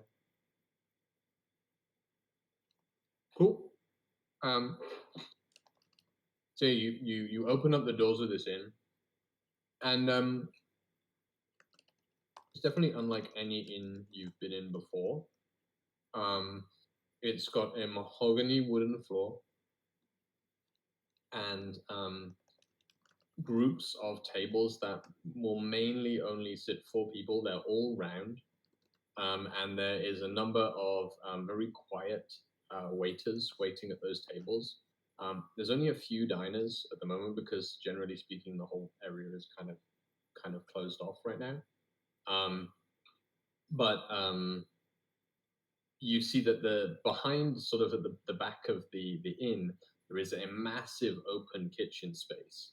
And in the open kitchen space, there is maybe like 30 different chefs cooking. And all of the chefs are obviously different shapes and sizes and species, but the most prominent and visible is this like 7-foot tall, like black-skinned orc with a beret on his head, and a like a chef's apron and a like bright pink like frilled shirt underneath the chef's apron, and you can just hear him like buffeting orders to and fro to people behind the pass. And as you walk in, you kind of see all this. A very slender elven man comes up to you and says, "Hello and welcome to Hermes. How many can I seat? And what are you here for this evening or this afternoon?" We're looking for a stay and also a great meal. Heard a lot of things about here. Definitely want to try out a few things. Well, very well. Would you like to go to your room first or to eat first? No, we definitely want to take a moment to have such a great meal before we call it a night here. Well, would you be able to take our things to our rooms though? Would that be certainly? He does that. Like a couple of young like bellhops turn up and they carry us up, and you say, and it would be so that's 40 gold for the rooms. Breakfast is included. And he like looks expectantly at you. I hand him my stuff like nothing. Here you go. And I hand 40 him gold, that's nothing. Here you go. wait, he's 40 gold each or 40 together? Together. Okay, yeah. So everybody, your coins, and we give him that, and then I give him 5 gold tip. He takes it. So pleasure. I will find you a great table. Wait 1 moment, please. And he like whisks off. Comes back literally like 1 minute later. He's like, if you'd follow me. That's right. Brings you to a table close to the side of the building, next to like a nice roaring fireplace. So you get this nice you get that crackling half sound in your ears as you sit around a table. And it's this lovely warmth coming from that space. And he says, one of our chef's waiters will be with you very shortly. Enjoy your meals, sir. Excuse me, sir. What is your name? As you write something. His name is Caesar. Eat the salad. John. They call me Papa. Papa John, you are. Papa John. My name is Lionel. All right. So you rich folks, You talking Once to you us or found the out waiter? that they were rich, why do you have to call them like No, that? this kind of seems very degrading, and you're starting to seem like the opposite of the rich, nice people or assholes, I should say. And So, what's the difference between a inn and a fancy inn? Like this inn, like yes, they touch my stuff. I don't like that. And they send it to my room. I don't like that because I don't know what's going on with my shit. But I understand that that personal take it to your room stuff can feel comforting. But for me, it does not feel comforting. it's the service here. You get look how lovely this place is. It's all spick and clean and nice. Your bed is always taken care of. Your room is always taken care of. You always have fresh linens, nice hot baths. There's just a lot more amenities than roughing it, as we were doing a second ago. It's just enjoy yourself, Rilo. Very similar to the bathhouses without the services of the women. And that's my point. That's what I'm getting at. Because if I'm paying this much money, I'm not receiving any services, personal services. It's very disturbing to me. Giving that 10 gold wasn't happy for me. It's like 10 gold. You just got here, Rilo. Enjoy the moment. You might like the food. You might like the company. But then that doesn't add the 10 gold. That's an extra probably 3, 4, 5 gold for this meal that we're about to get. And that's going to really irritate the fuck out of me right about now. I'm just going to tell you the truth. I know we just won a lot of gold. I know I shouldn't be complaining about these little things in life, but this is not little to me. Look, Rilo, you never experienced it. This is an opportunity to have this experience in your life. I like the experience of laying in boobies. You never know. You might find yourself a nice cougar. You might find you a green Citadel. No. Not if she wants money. Who said like, she wants like money? More money. So she What might. if she doesn't want any money? Maybe she just. Maybe she wants to That- spend that some would- money on a that- nice halfling that she's seen. Exactly. That would be wonderful. Okay, I'll stop my soap opera. Well, one more question, Riley. Not to touch back on the subject, but Yes. what was the influence of one? Hold on, you cut off. Oh no, you're frozen. It happened to me. I don't hear you. Never know. I'll pause it. I want to know what happened. This person continues with what his sentence was. I don't know. I fucking forgot. It's only been a split second for our fans, but It was 2 days for us. I know. We just paused it for 2 days straight. Okay, I'm gonna just reset the scene. You guys waiting for food. Hermes, you're waiting for the waiter. Mm-hmm. And yeah, so he disappears off, and you hear a bit of a commotion, and sort of like Hold on, pause. Pete, you said Rilo, and then you said I want to ask you a question. Yeah, you forgot. about Bow. Let's go. About yes. What influenced you to want to be an assassin? I brought it up. I kind of touched on that situation when we was talking. It's just living my life and trying to support my family. Assassin life was actually giving me the money and giving me the time to actually do that for my family. So my needs of being an assassin was the friend that I told you passed away. He kind of led me into that position. He taught me the ropes and then showed me a little bit about it. And not going to lie to you, the Gimbel family, I believe the son of the ruler right now, was kind of the lead of the group. And it pushed me into that to get the money. And so, yeah. roll a quick history check, everyone who's listening to this. Let me turn on my light too. 13. 9. Wait, I lied. Hold on. Why am I rolling so low? I have like the No, highest. I could check. Huh? 6. You didn't lie, Thomas. I didn't even know. I did a 12. I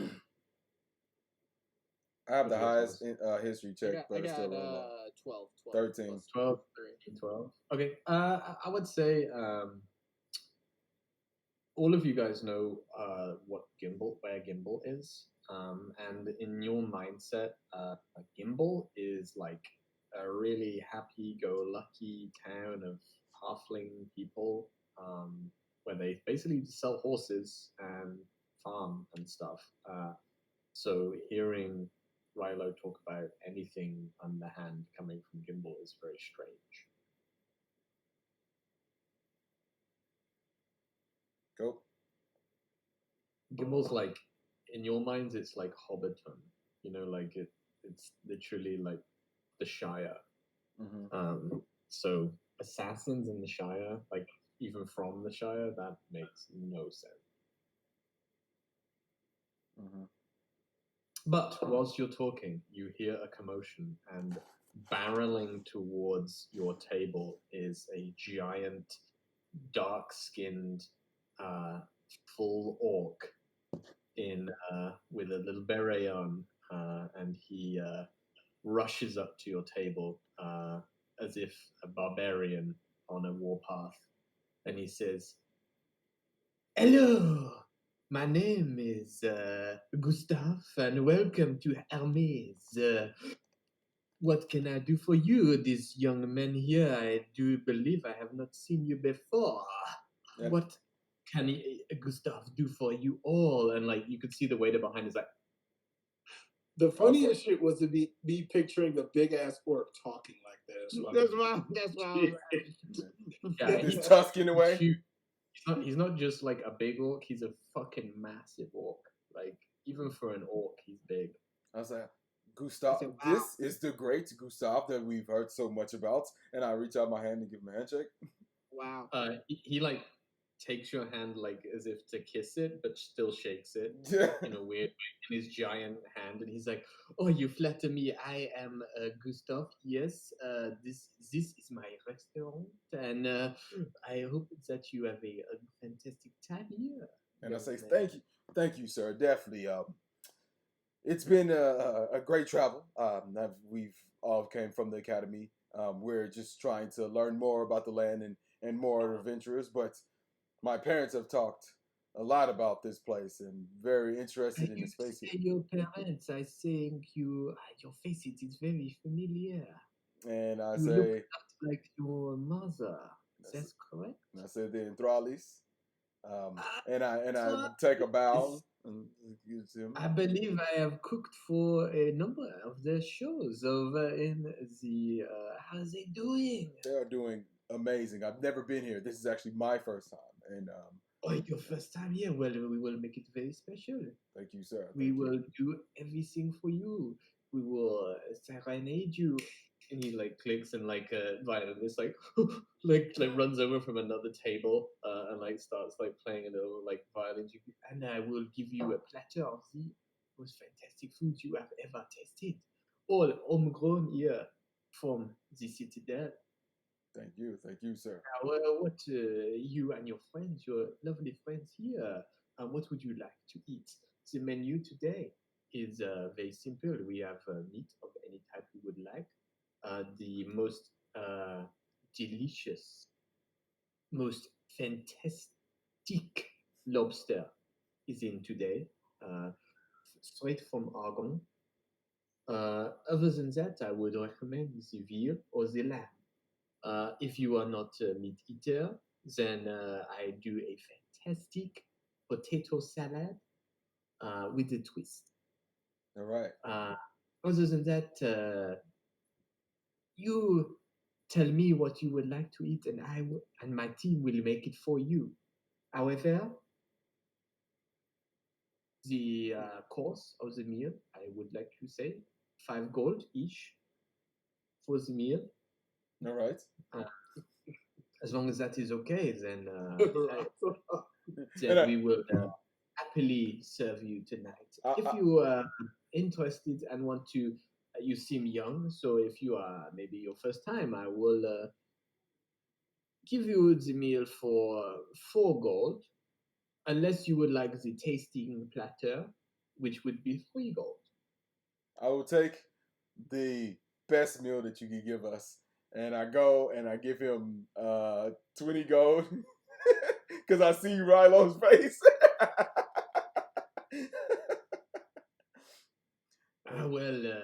Then the lobster for you, sir, and for your companions. No, I give him 20 gold to pay for all of us.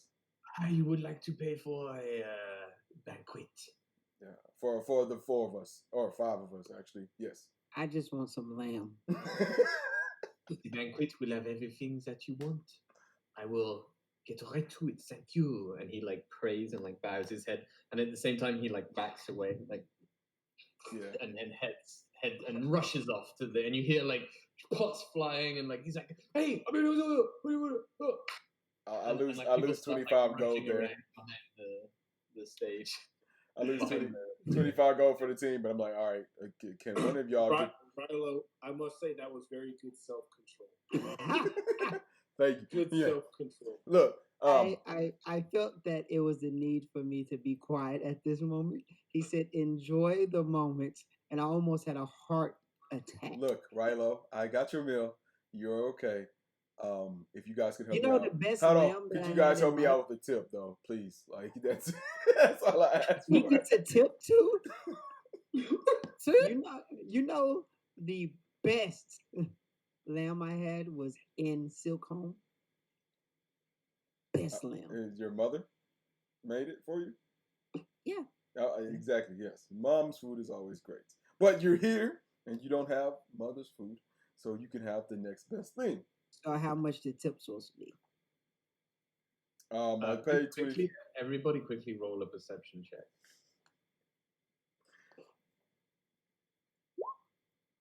17. 14. And 14. Sorry, Thomas, say again. 11. Okay, so you just look down and your glasses are filled with wine. No. You don't even notice the waiter pour the wine for you. It was just so, like, the waiters are like swirling around like some kind of like maelstrom of people, and just at some point during that, all your wine glasses got filled with a red wine. See, it's amazing, Okay. Rilo. Amazing. See? I grab the violin from the person that's doing the violin, and I shove it in your hands, sir. Zell, can you play some music instead? I will use my. The violin's like, wait. All right, well, I'll begin to play the violin. Roll a performance, right? And Yes. while he's doing that, I'm using prestidigitation to make like some notes and stuff in the background, kind of like little bitty other instruments all around him. I'm not sure you even need to for Zell, but I'm still doing it anyway. I It's just did me. A very poor roll. I got a 14. See? Oh, terrible. See? See, you play like a pretty decent tune on the violin, but the violin is just not your instrument, really. I wasn't done. Go on. I want to flex. Yeah, I want to flex. I was trying to let him have his music notes in the background, and little like sparks and stuff fly up, like while he's doing the whole violin part. It's just like little fireworks. It seemed like around it, just making it look magnificent. Great, it looks magnificent, but it's still average. Yes. The violinist is like, oh, you play? You play? I'm kind of picking it up, just a little bit. Not bad. I show you. Yeah, most certainly. He takes it back and like starts playing again, but he's like trying a bit harder now. Even though he was trying pretty hard before, he's trying a little bit harder now just to make sure that it's good. And it's good. He's good. He's really good. So Rilo. Definitely Zell for you. Like probably some of the best violin you've heard in a while. Rilo, you can't just snatch people. Rilo, I'm still a bit of an amateur with the violin. Rilo, I know what you're trying to do there. Yeah, you can't. You also can't snatch a musician's instruments. that could cause a lot of problems. Listen, The musician was very composed, but a little bit flustered. You can definitely tell. listen, we're paying 20 gold. You better shut the fuck up. I know. You have to understand. I don't know how Silk Home is. I've never been there. I'm assuming it's a lot more rough and rowdy. But you have to understand in this situation here, it's best to just chill, go with the flow, not to cause much of a scene, but to also be the man of the hour. Oh, actually, quick question: are you paying for Balmoral as well? Yeah, I put 25 in. 25. Yeah. Okay, Balmoral is like. Mhm. Well, I've eaten here before, but this service is I never been served by Gustav himself. This is what an experience. Indeed. Do you have and the waiter like runs past. He's like, a whiskey, and he looks down and there's a whiskey there, and he's like, this is the best. It's just like the whiskey. Amazing. I understand what you're saying. Yeah, that's all I'm going to say. Okay, around like 5 minutes pass, and a waiter brings out a bunch of like little nibbles for your table, like some clams with sticks. There's some fresh like salted some kind of like melon that's been salted with like a spiced salt on little spoons. Also some like bone marrow on these tiny little square pieces of toast. That they and literally like every time you are eating something, like a new little tasty thing appears on the table for you to taste. And then there's like some like broccoli appears on the table, and it looks like normal broccoli, and you cut into it, and it's actually like a type of like squid. It's just been shaped like broccoli, so it's like to like mesmerize you and excite you. And that so constantly stuff is being brought to your table. Wine glasses are just getting like refilled, like, and you don't even notice that this is happening during the service. And every few minutes you see a waiter comes and like you scrapes any like little bits you put on the table. There's like a number of different breads that appear on your table. There's a bread, but it's actually like cauliflower that is like been built into bread to sort of like be a little more healthy. Like you just get like swarmed with like incredible tastes and foods and flavors and things like that. And it's super rich food, like very like you're getting like the sweats, like because it's just so rich. I want to be right next to Rilo, and the whole time I'm trying to like explain to him like how things work. So you use this fork for the salads, okay, and then you use this one here for. Every time he tell me stuff, I use the wrong one just to fuck him up. Are you actually semi-paying attention to it, Rilo, but you're just fucking up on purpose, or are you just fucking up because you're not paying attention either? Let me roll for that. I am not paying attention.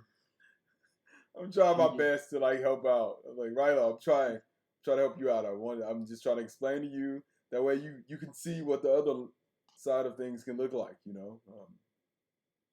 Just want. York, have you ever eaten here or had them cook for your household in the past, or is York still a bit like? That's a great question. Because your family is powerful enough that they might have maybe for your sisters like an inaugural meal. Or if we participated with another family or something like that, or if like a politician came into town. Roll for it. Yeah, maybe. Roll. I'd say I'm used to this kind of service. It's not my first time. It's probably like my third or fourth time. Okay, so it's like slightly like it's like one step above the normal household service. Yeah. Okay, so you do notice that York, like Listo is playing it up because he's not really had this before as often.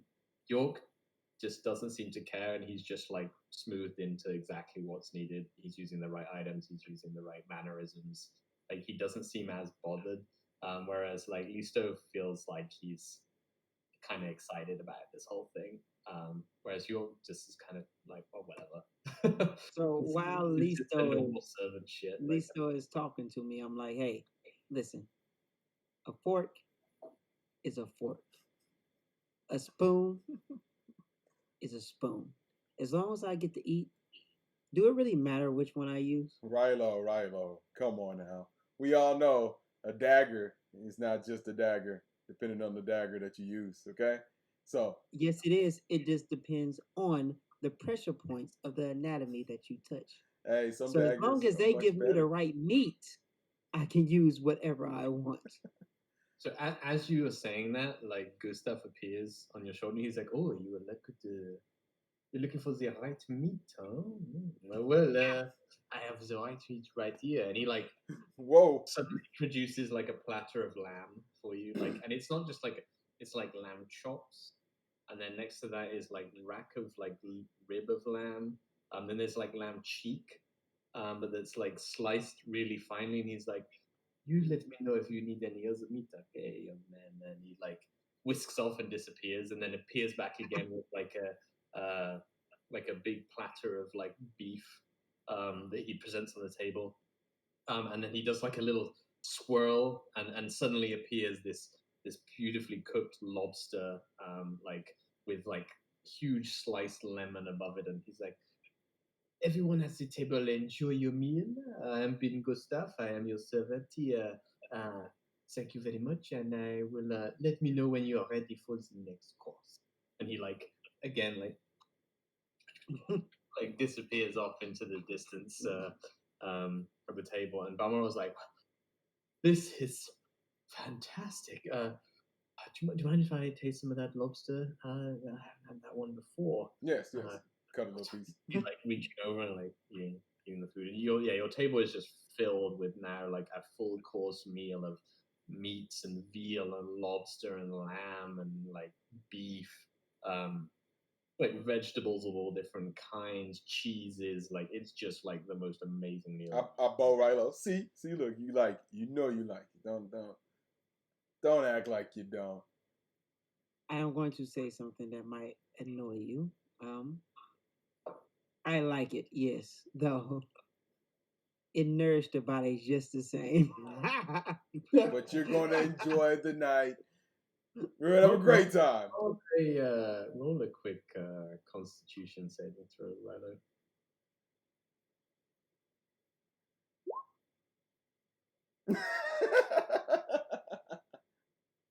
Shit, for 5. So as you say that, you like put a bit of lamb in your mouth, and it's like the most incredible thing you've ever put in your mouth. You're just like, so you have a hard time even like finishing your sentence because you're just like, yeah, it means all the like as you taste it, it's like it's literally like mind blowing. I'm like that friend in the back, like, huh? It was just hot. Sure, it was, Rilo. I believe you. Oh, yeah. Okay, so yeah, you guys eat through a really an amazing meal, an amazing meal. At the is there anything else you guys? Is there anything you guys want to do here? On the way out, I mean, we say thank you to him. And I was, which one of y'all tipping? Which one of y'all are tipping? I already left a 10 gold tip. Okay, he left the tip and I gave it to him. It was like, thank you, sir. We want to appreciate everything You you've done. gave it to him?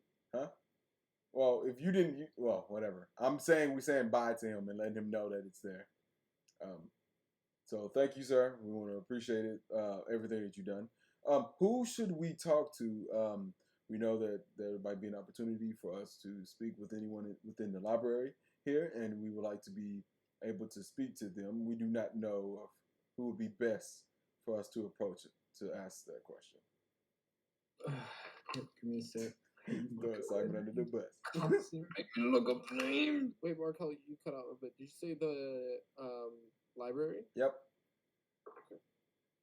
Library. Trying to see if we're in his good graces enough, to get a little help.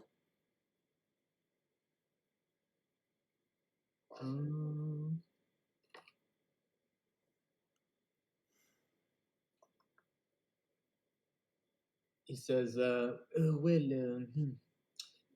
not a monk myself. I am here just because the best food is here. But if you know anyone that I would say is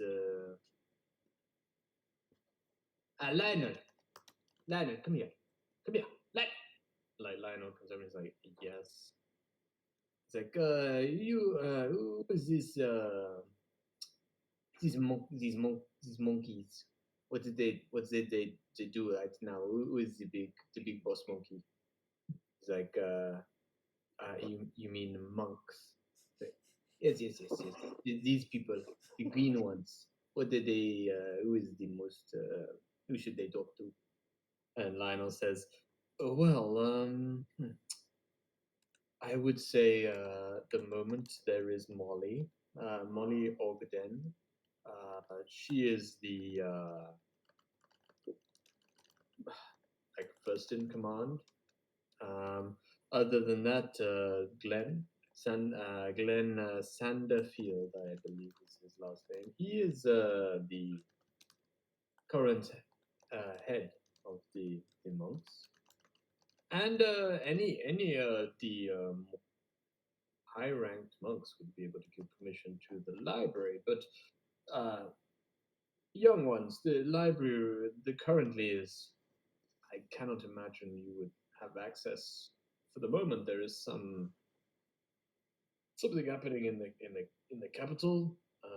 Both Glenn and Molly are at the capital. Some kind of meeting. There was some murder, something. Oh, so neither one of them are here at the current time. No, I'm afraid not. The senior monk. There's some senior monks here, but they don't have the correct credentials to help you enter the library. You would need to. Yes, they've been told to like lock it down because of this issue with the elves or something. So at the moment, I would say it's unlikely we could help. Gustav is he's given a lot of advantages around here, but he's not a monk, so he's not able to. He's definitely not a monk. Gustav is like, oh, you. And, no, I am not this one. This monkey. I don't know. The green man. I like the pleasures too much. They can't even they can't even Rilo would have a bad problem as a monk. they can't Dabble very- in they're very foods. frustrated men, if you know what I mean. Understood. But this is immediate, Gustav. No. Anyway, maybe you wait for them to come back, but if you are just here for the day, Just for the day. enjoy the breakfast, and I hope you have a lovely stay. And now I must get back to my work. Thank you. He like does like a really over exaggerated bow. Oh, also, tell your mother and father. I like to say to the anniversary is coming up. Is that correct? Yes, I will definitely let them know of the service that I was giving here. Say what? I would like to say congratulations to Oh. them. Their anniversary is what is it, 20 something years? Fantastic. I would definitely let them know. Thank you, sir. Bow and we start to walk off and go The to our show is rooms. magnificent. Anyway, pleasant dreams and enjoy the breakfast. Take care, sir. Yeah, so basically, like you gain the knowledge that the like everything is pretty much in lockdown. Like you only were allowed in Yep. because of Brindle, but Brindle is like a mid to high tier. Right now on lockdown, the only way you're getting into the library is if like one of the two leaders like lets you in, and they're Yep. both at the capital because someone murdered a high tier noble of the Elven family. That's crazy. Ooh. No. Crazy. So I'm like, I go to Rilo. I almost thought about it right now, but I don't need to do it. Do what? We need to keep making it to Argon. I wanted to take a page out of your book, but probably wouldn't be smart. I don't have pages. He doesn't even have a book. Okay. So are you guys going to? You just your goal is stay the evening, head off in the morning. Take the night, sleep really well since we ate like tanks, and then leave in the morning. Yeah, I mean the rooms you guys get are like so it you actually only get what is it as what you get 3 rooms. They have like beautiful baths, really comfortable beds with like goose down feathers. You know, it's a very good night's sleep. For York, it's kind of like what you expect. For Listo, it's close to what you expect. For the other 2, it's fantastic.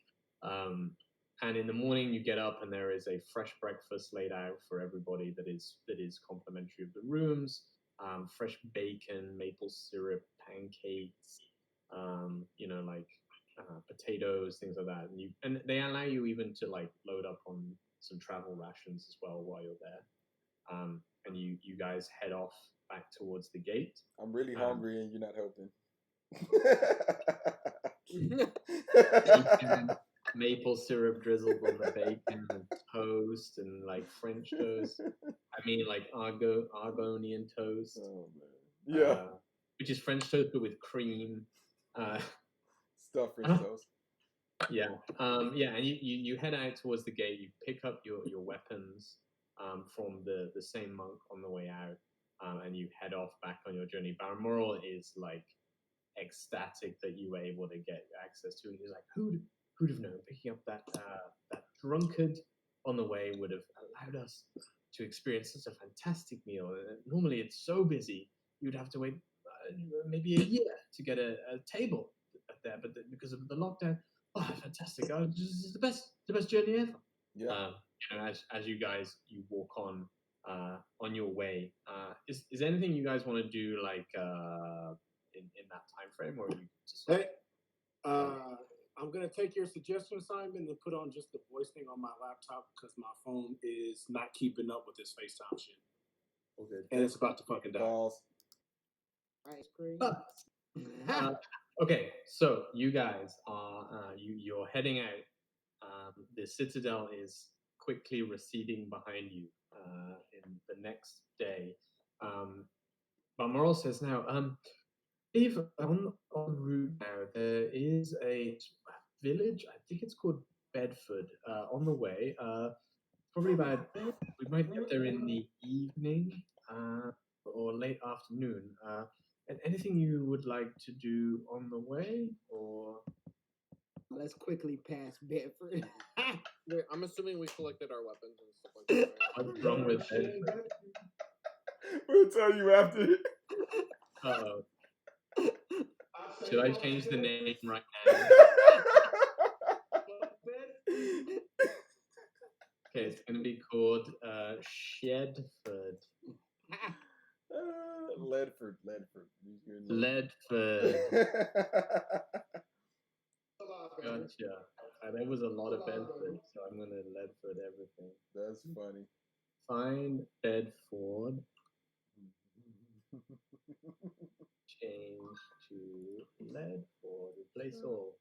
Oh man. There we go. We're fixed. There's a place called Ledford that we're coming out with.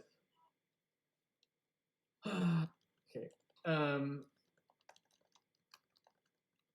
That we could potentially stop off for the evening on the way. It's just shitty little village, I believe, but it's a nice manor house there, I think. But other than that, there's pretty much straight to Argon. Anything you would like to do? Any hunting on the way, or should we head off? I mean, I want to hunt if we find good animals for leather. Yes.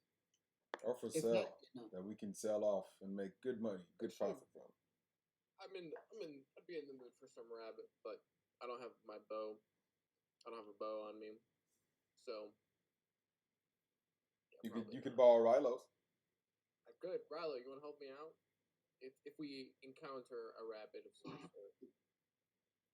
Listen, it's gonna sound very rude. Why you always have to sound rude right now? Why? Your big ass Yeah, my big ass. is okay. Hungry. I would rather give this to somebody like me or Zell, which he already has one, or Listo. Firebolt, but he was just asking to borrow it just for shooting purposes for the moment. You don't have to be rude right now. We have a long trip. It's a week. We just want to shoot every now and then instead of smash. I think that's what his whole goal was. Mm. You can borrow this, yes. Hold on, You're muted. I can't hear you. Oh, he's talking in. That was on stream. He placed it aggressively. All right, yes, you can borrow this if you would like to. Don't lose the arrows, please. It's just to hunt rabbits, Yes, sir. So, and if we come across one, roll a quick survival check, York. I want to roll hella low. I know it. Survival 10. 10? I mean, it's rabbits, dude. It's easy, right? York has hunted rabbits for his entire life. Like, you'd have to roll like a 1 to not see some rabbits. There's some fucking rabbits. They're all over the place. They're rabbits, man. Like, what do you want to do? York's going after some rabbits? I'm gonna say, all right, guys, give me like 5 minutes. I'm gonna stalk some of these rabbits and hopefully get one or two. You do that thing where you're like, and then they pop their heads up, and you're like, oh, I'm this is on. It's free. All right, so I'm gonna look for one that's looking like really juicy and thick. Oh, there's like the fucking Nicki Minaj of rabbits in the distance. Say no more. I angle it out. I position myself. I wait for it to be like nibbling on some grass or like being distracted by something else. Oh, Nicki Minaj all over that grass. I'm going whack, let go of that fucking roll range Did attack. you whap the rabbit? Yeah. Watch you roll a 1. Whap. Don't jinx it. Ryla. And it's like whap too. I like it. What's my multiply? Do you have any bonuses or that? Range attack? Yeah, you should do. It's just a bow. You're not. Is it? You add your dexterity. It's a dex. Yeah, it's dex. Dex, then it's 8. 8?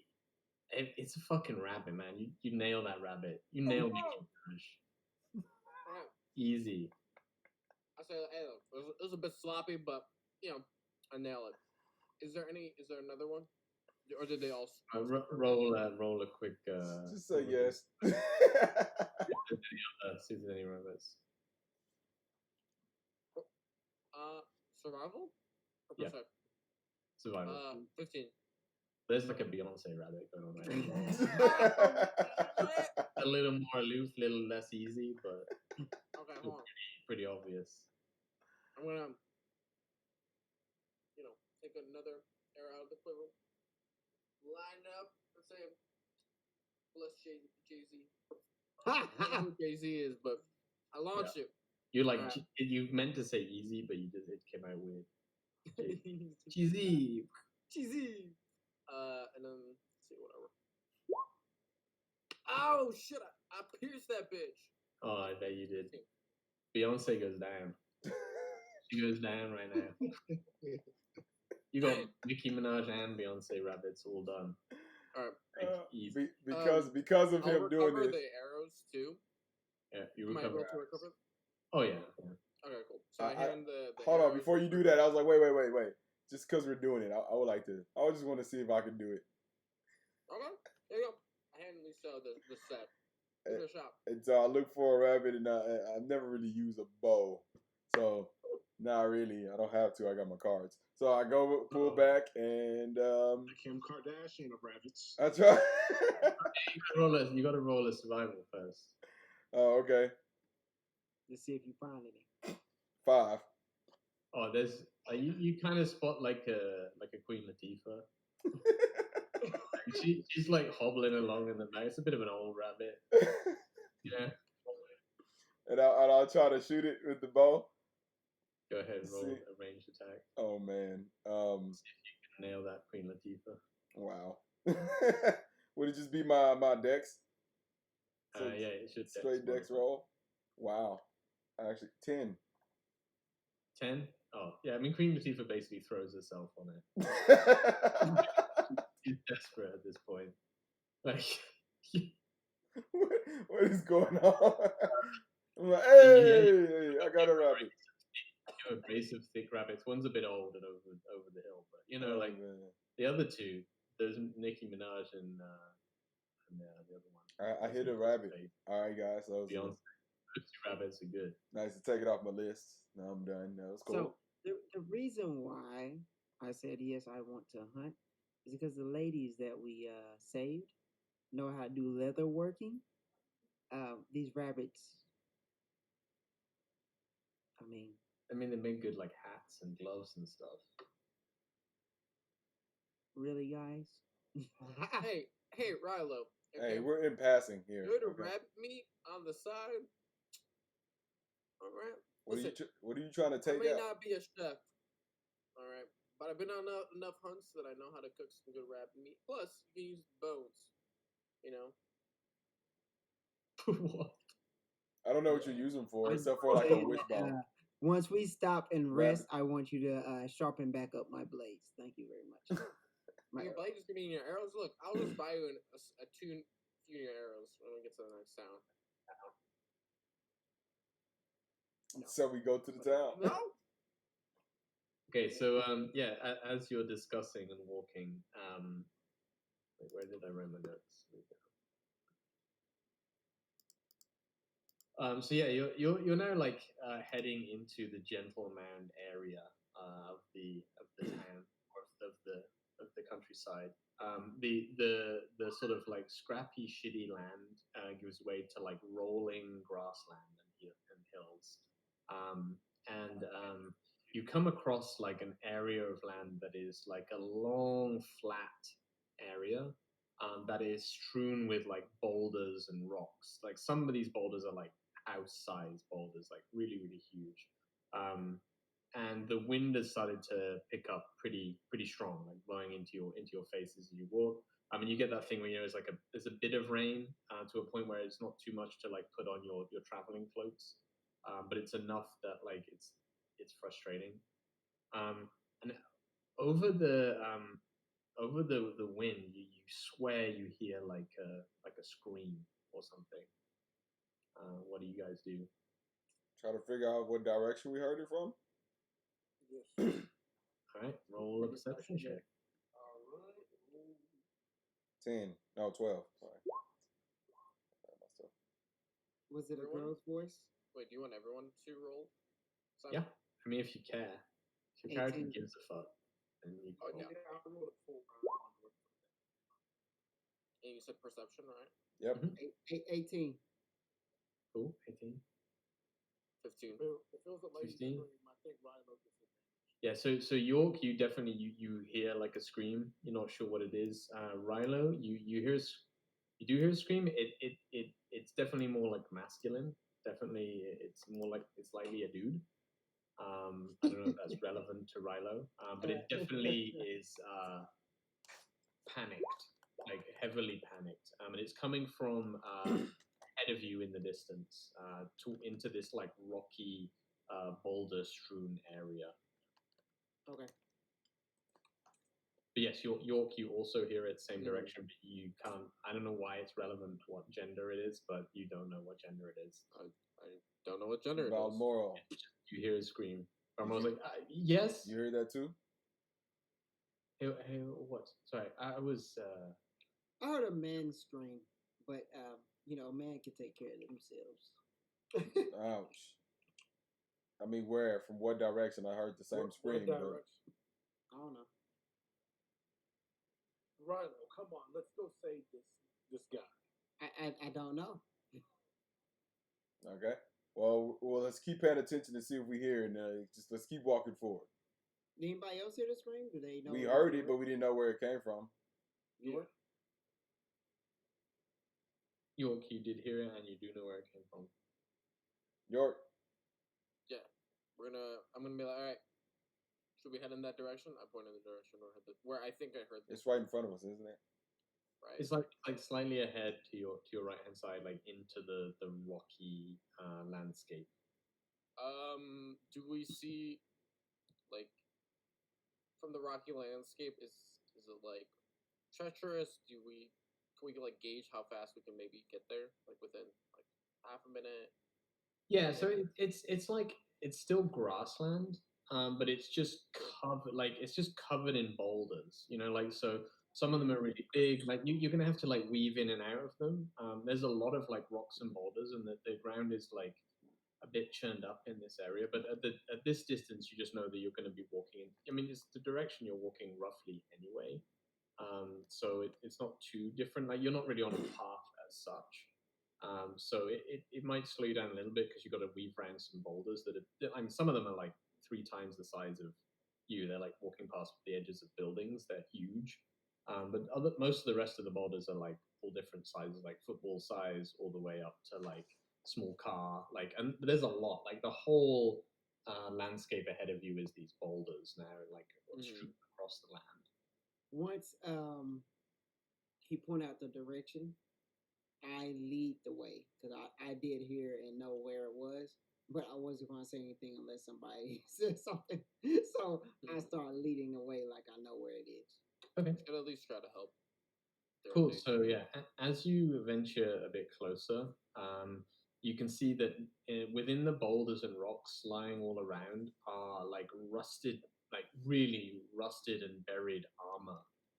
And then every now and again you see like a sword hilt sticking out of the ground, and it's just rusted beyond belief. Like there's a shield, like half a shield lying in the distance, and you start seeing like this. Like what we're walking into now is kind of like it's like an ancient battlefield or something in the past with these rocks lying all around. And we haven't heard a scream since. You roll a perception check again.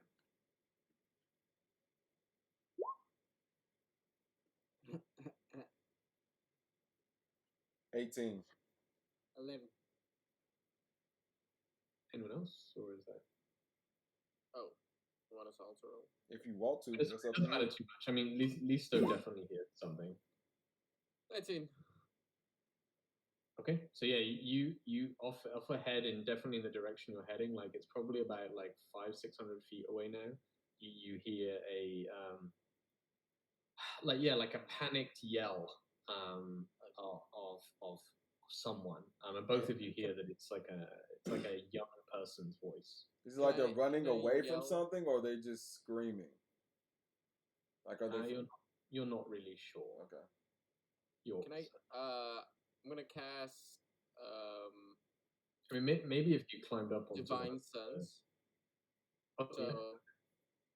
I cast Mage Armor. I can detect good and evil for up to 60 feet within me, from me. What exactly does Divine Sense detect? Yeah. So until the end of your next turn or action, I guess, you can sense anything affected by a hollow spell or the location of any celestial fiend or undead within 60 feet that is not behind total cover. Okay, so yeah, you do not detect anything with your Divine Sense. Okay. So, Rilo, did you wanna? I thought you were like raising your hand. No, I just pointed at stuff Yeah. while he was talking. Does the Sword of Warning feel anything? As you walk into the area, a little voice in your head goes like, "Whoa, hold up, whoa." Guys, slow down, guys, slow down. Hold on. something's over here. The sword is talking to me.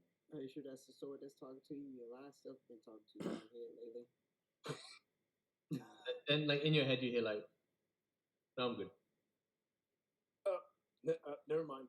False alarm. Okay. I think we're good to go. Let's walk up stealthily, okay, guys? So when we get closer, we want to be a little bit more quieter as we go. Yeah. Yeah. Right. Roll for stealth. Would you like to stealth? Yeah. Yes. Go ahead. Roll that stealth. Stealth. 7. 19. 8. Wait, I have to roll again. I have disadvantage. I forgot. Oh, motherfucker! All right, 12 for stealth. That's not bad. 7, 8, 12, and 19. You'd be 2 of the party, even with a negative. 19. Rilo disappears. Everyone knows you're there. Even people are like a continent away. No, I mean, realistically speaking, as you're walking through these rocks, the wind is like whistling. Like the wind has picked up pretty strongly now, and it's whistling through. So you know that like you got the hole under your door sound. You're getting that a lot. That like coming through the rocks. Like there's like every now and again you hear like rubble, like a stuff like falls down. Like it's a pretty noisy place that you're in. And you're like like I said, these rocks are getting bigger and bigger and bigger as you're walking through, and you're skirting around like you'd be skirting around the edges of buildings. So you can't really see a lot. You're definitely homing in on the sound. It's like you can hear like a frustrated like whimpering, like some straining every now and again, but mostly like yelling, like someone like who's trying to get out of something or something like that in the distance.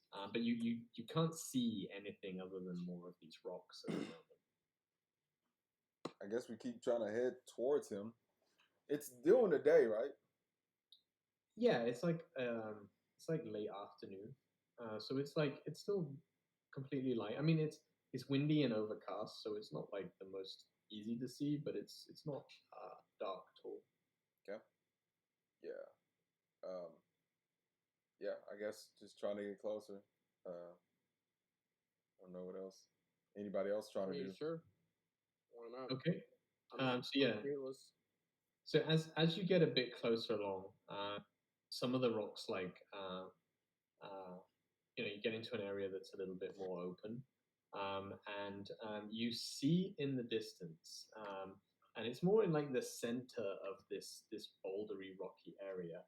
You see a large raised flat stone rock with some sort of like wooden structure bolted to it, and there's somebody tied to that structure, and you can see like red like cloth like billowing out around that person, and they seem to be tied to it, and they seem to be like struggling against like some chains or something.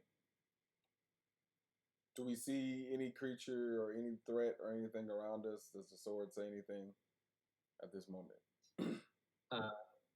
Roll a perception check. The sword is quiet. Perception.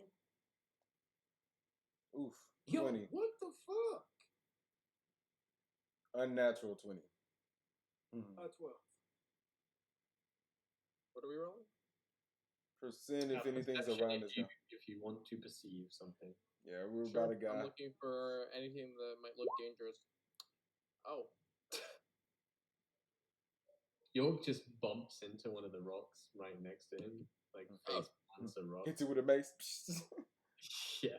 But yeah, Yeah, 20. you don't actually see anything other than you can make out a little bit more of the person in the distance struggling. So, out loud, can I yell something? Yeah. Why the hell are you chained? And I push Raylo. Like, I could have messaged him. But he yelled it. Well, I would say roll a performance check. Like you're yelling into this strong wind from like below rocks. It's going to be very hard for them to.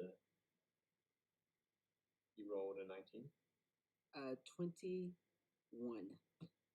You just hear back like, "Hey, get me out of here! Help!" And so I stop and I look at my team and say, he's changed for a reason. I think we need to go back. And as it's changed for a reason, we don't know what that reason is. How do we know? How far away is he from us? This might be a trap. How do we know that he's going to tell us the truth? How do we know that he's not snatched up on like without his will? We are not heroes. We are merchants. We are I'm gonna adventurers. cast Divine We are Sense once adventurers. again if he's 60 feet away from me. So he's probably more like 150 feet away at this point. But I would say because Listo rolled really high on his perception. Listo, you can see that there is a young man. He is like dark olive skinned, like quite handsome, but he can't be older than like 15. And he seems to be dressed to look like as if like the kids in your town would dress as like a hero or like like a warrior. He's like in this full armor, like good looking armor, and he's got this big red cape that is like billowing out behind him. And normally you'd be like, oh, it's just like a young man who's like playing at being a soldier, but his leg is like shackled to the rock below, and you notice that he's clearly attempted to somehow like break or saw through the like shackle by his foot, and his leg is quite hurt as well, so he might have like even tried to like cut through his leg. And he seems like super frantic, and he keeps like peering out and like looking into the distance to see if he can see something. Okay. And then I message him since you said 120 so feet.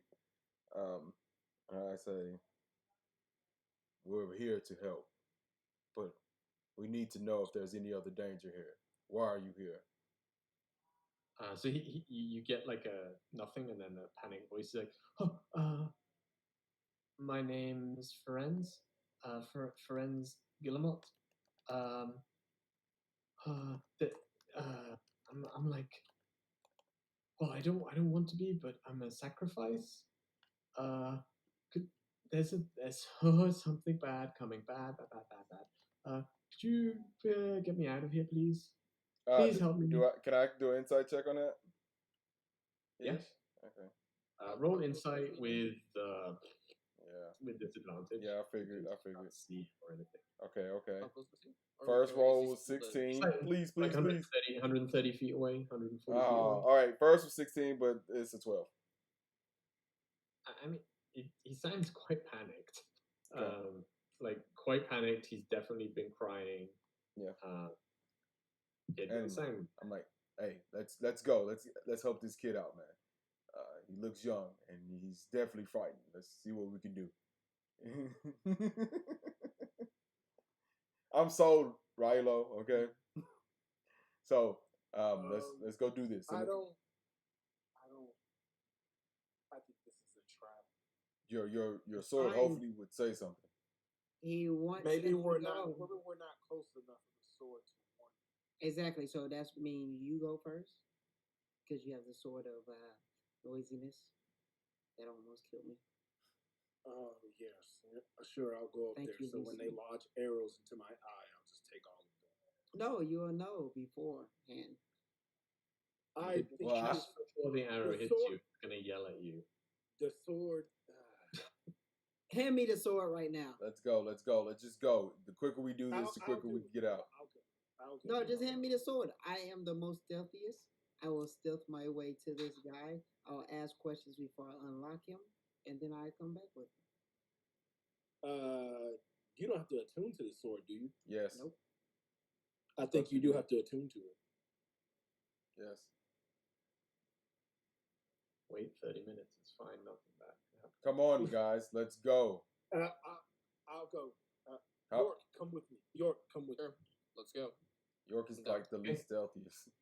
So I mean, I think you guys have realized that like stealth isn't so important right now. Yeah. It's like howling wind around you. Yeah. We We all have to go. I go with. bang in a drum or something to be heard that easily. Rilo and Balmoral can stay back if they want. Yeah, but I I'm was about to going say I with stay you. with Balmoral. I was like, yeah, I'm gonna stay. I'm gonna stay right here. So yeah, you walk forward and you get to sort of like 30 feet away, and Ferenz sees you finally coming through the rocks. He's like, hey, could you please help me, please. Okay, as we're Please help me. getting closer to him, I'm going to ready. Minor spell. I'm going to ready vicious mocker. Okay. What do you guys want to do? So yeah, I'm trying to help him get out the chains. Yeah, you get up to this plinth, and this is a young 15-year-old guy. He's definitely like he's very well built for a 15-year-old guy. Like he's about 5'6", 5'7". He's super broad shouldered, like very muscular. He looks like, you know, in like a few years time he would be a warrior, but right now he looks like a scared kid in a suit of armor.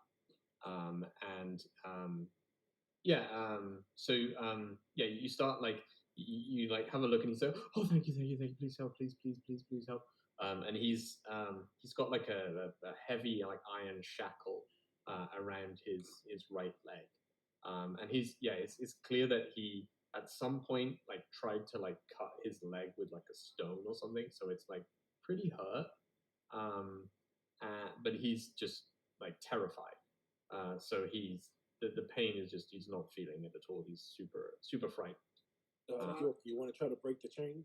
I look at Balmoral and I say, I think they needed me because I am the best at relieving rocks. But let's just have a good time here. I say York. I look at the lock. Do I feel like I can, if it's going to be faster to try to pick it, or just to smash the lock? Roll. I would say I mean, you just can tell me smash what it. York wants to do, but you can roll. Well, York would like Okay. to just smash it if it's. I'll like, try to pick the lock. I'll try to pick. right. Oh, okay. No, go ahead and roll perception, York. I'll first see if I can smash it or not. Okay, just roll a strength check. You're going to be fine. York just pulls out this new mace and he's like, I've never actually used this, and you just like, and the lock just disintegrates. And in fact, the rock underneath cracks slightly as you bring it down, and you're like, yeah, yes. All right, let's get going. And the kid looks and he's like, oh, thanks. Let's go. He's like, yes, before it comes, please, let's go. What is it? Let's go, kid. What is He it? said, no, let's go. Yeah, let's go. we grab him and start trying to head out. Okay. So yeah, you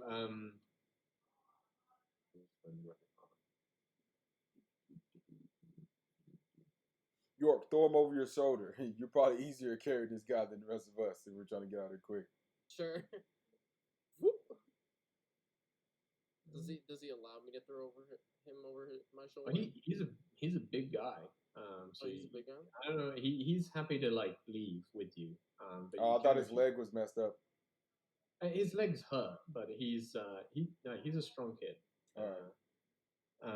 So yeah, you as you start to clamber down, all of you feel like a rumbling like through the ground, and sort of off into the distance, like maybe like 600-700 feet away, some of the boulders start to like shift. The boulders? Yeah, the boulders themselves are like, and like you hear like crackling of boulders and like cracking of boulders. And as you're running and like heading out and looking over your shoulder, a gigantic, like covered monstrosity is rising out of the boulders behind. There's earth crumbling off its sides, and it has like ancient like armor bodies like lying like skeletons like hooked on swords around its body, and it seems to be mostly made of boulders, and it is like standing up, and it's like as it's rising you can see like 10, like 15, like 20 feet tall, this gigantic thing appearing out of the boulders, and like suddenly you hear like a as like 1 foot starts to step. What do you guys want to do? Run as far as we can. Like we trying to rip out of there. We're trying to get gone. Are you trying to be stealthy, or are you just getting the fuck out of there? Well, also it didn't notice us yet. It doesn't seem like it. Get the fuck out. It's heading towards the Getting plinth stealth that it's somewhat. into, but it's not like not in it with any kind of purpose other than to where it's supposed to be going to. We want to get behind some type of cover to get out of his line of sight. Okay, so you're gonna like run a distance and then hide. Yes. Okay. No. Uh, Yes. Y'all. go- I'm only saying this. Y'all let me know. Zell's just finna fucking book it. Oh, then fuck it. We just book it. They'll just exit. Okay. Okay, so you guys roll a quick. All of you roll a quick athletics check. Oh God. I've been rolling terrible this whole You're time. like jumping boulders and running. Wow. That was really nice. Like I- behind you can hear like. I rolled a 19 minus 1, 18. A 15. A 15. Is that enough? 15. York, what are you rolling? Rick. I don't have to roll anything. I'm not there with y'all. Remember, y'all run off. You gotta get away. You gonna stand there the whole time? We're Wait. running. Y'all passing 12. passing me? 12. Yeah, no. we're passing you. So yeah, like Rilo, you're standing there talking to Balmoral, and like you're like, oh my god, those ladies. Ooh, they were, and the guys just come like barreling past you, like running, and you're like, huh? And you look, and there's this like 20-foot tall, like stone monstrosity. Like it's good like 600-700 feet away from you, but you can see it like well over the thing, like towering across, and you just like turn, you're like, we'll begin this conversation later, and you just like boom, like and disappear, and you guys are like leaping over rocks, like running, and you get like a certain distance away, and you just hear like a massive like explosion of rock and sound, and you just see like bits of rock like flying across, and you can surmise that the plinth that this person was on is now no more. It's like destroyed piece of like rubble and rocks, and they're just like like falling all around you. Roll quick dex saving throw, everybody, just Oh, as God. rocks just come like hailing out of the skies at you. Nope. 3. Elf. Ooh, a 20. A 20. Ooh. 21. I'm rolling for the kid too. Okay, so both the kid. Oh, actually, I didn't roll for Balmoral. Oh no, the kid Balmoral and Listo, sorry. Yeah. You guys all take 10 damage as rocks just like pelt you. You said 10? The other guys like dive behind. Yeah, 10. God damn. I'm only at As 30. these huge boulders and rocks just come like pelting across, like you're being like stoned all at once, as they just come like shattering across above you. But the big rocks are just flying overhead, and you turn to look, and you see this large thing is like turning and like walking away and like slowly just going down into the rocked area again and disappearing into the distance. Oh. So the danger seems to have passed, and you seem to have acquired a young man into your group. Are you there? Hey. How did you, you good? You okay? This kid is dressed in this ludicrous armor that makes him look like some kind of like hero of old, and he's like trying to take it off, and take the stuff on his foot is clearly hurting. He's like, oh, Oh, thank you. Are you there? Uh, Unlike us in well, conversation. sorry, mister. Um, my name is Ferenz Guillemot. My dad, he lives in Ledford. And well, uh, like I was the sacrifice. Wait, who Sacrifice. sacrificed you? Is the question. It's the roaming battlefield, the thing, that thing. It just captured They you. have to sacrifice someone every 6 months, or it destroys our village. Oh, so you'd rather destroy your village? I just wanted to go home, and I don't want to die. What home if it's going to destroy your village? Yeah, we I just saved you. I don't want to die. So you'd rather your village die and your parents? No, it's just my dad.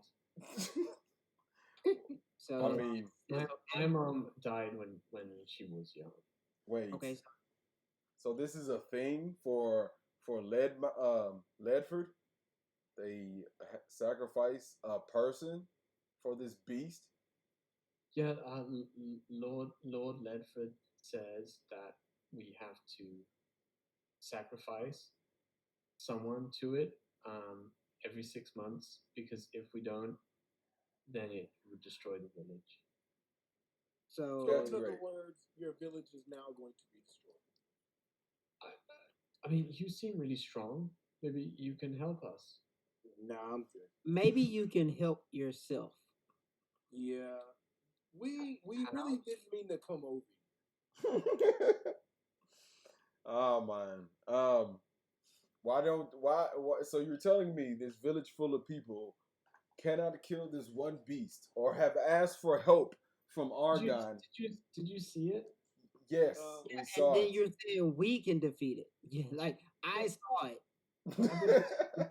We're just farmers. We're just farmers. I have a question. Why didn't the village just fucking relocate? Well, we want to, but Lord Ledford said that if we did, then he would kill us. Okay, so a big ass thing like that kill you, or Lord Ledford come and find you and kill you with all of y'all farmers can fight Lord Bedford or We're just weak farmers, and he's got his men. Like, Okay, what so can we do? that's good then. So he's gonna go to the village. But they need y'all. Hold on. To kill you. No, listen to what I have to say. So you didn't die, right? The sacrifice. No, that's good. Thank you. I didn't die. Okay, I so see my dad now. So yeah, I about to say we can go see your dad and say, hey, get the fuck out this village, and then, you didn't die, so the thing is gonna go to the village and kill the guy that y'all don't like, right? I My think that's how dad that says works. like that he can't kill the guy, but maybe you should talk to my dad. Okay, so the guy doesn't die regardless. My sisters to be taken, so I just volunteered myself. Can I do an So insight check on him? Yeah. Just kind of see if he's like. I fucked kind of up. do too, cause I'm asking a lot of questions. Yeah. Let me go ahead and roll Go ahead and I did a 13. Shit. I did a 12. 11. He seems like super scared. Wants to see his dad. All right, let's go see your dad. What's gonna Let's happen go. next? We don't have a choice in some sense right now, guys. Yeah. Bob Morrow, is there any reward for a creature? Have you even seen a creature like this? He's like, no, that was fucking scary. That was big. I don't know about that. With my character being as old as he is, could I roll a history check if I know anything about that? Yeah, I was gonna ask the kid for a name. I was gonna ask the kid for the name. What did he call it? He called it the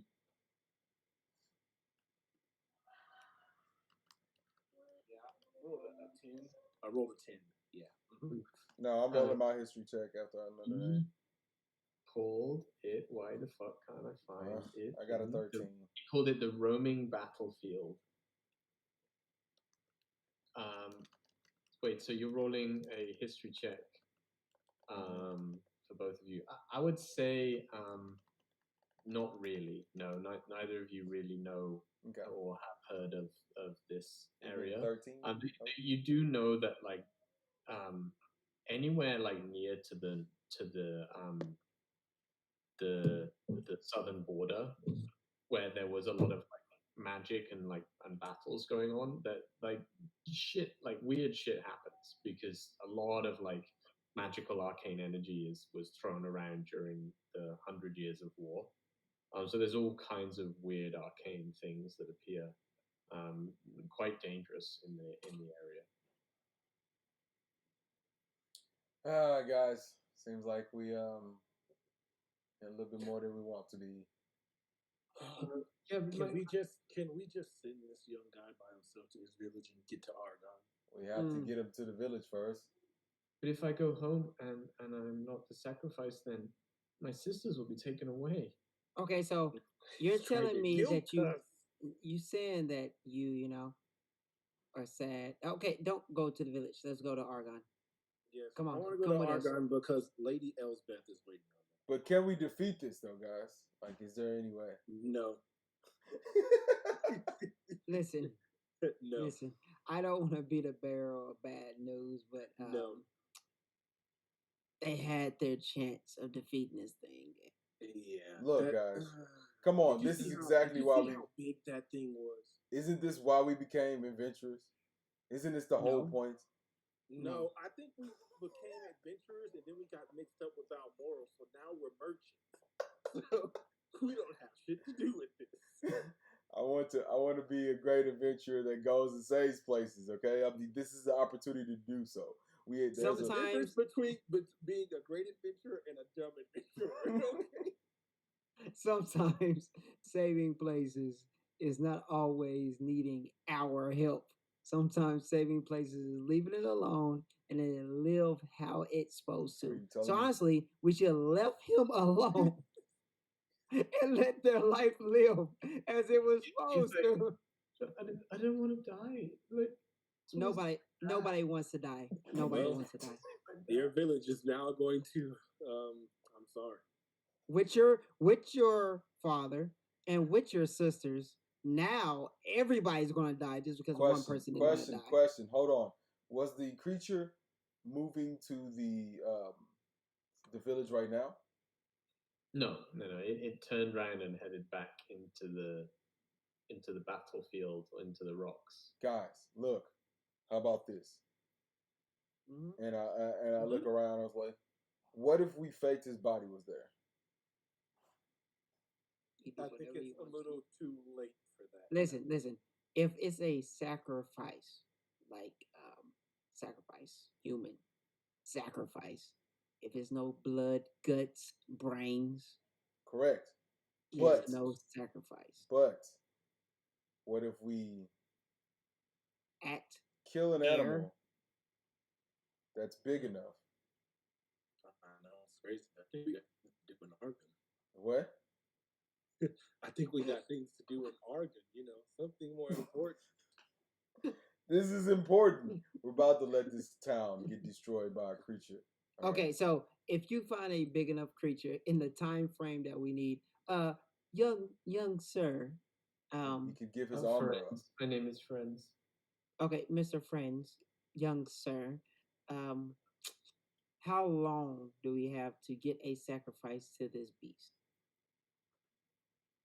I don't really know.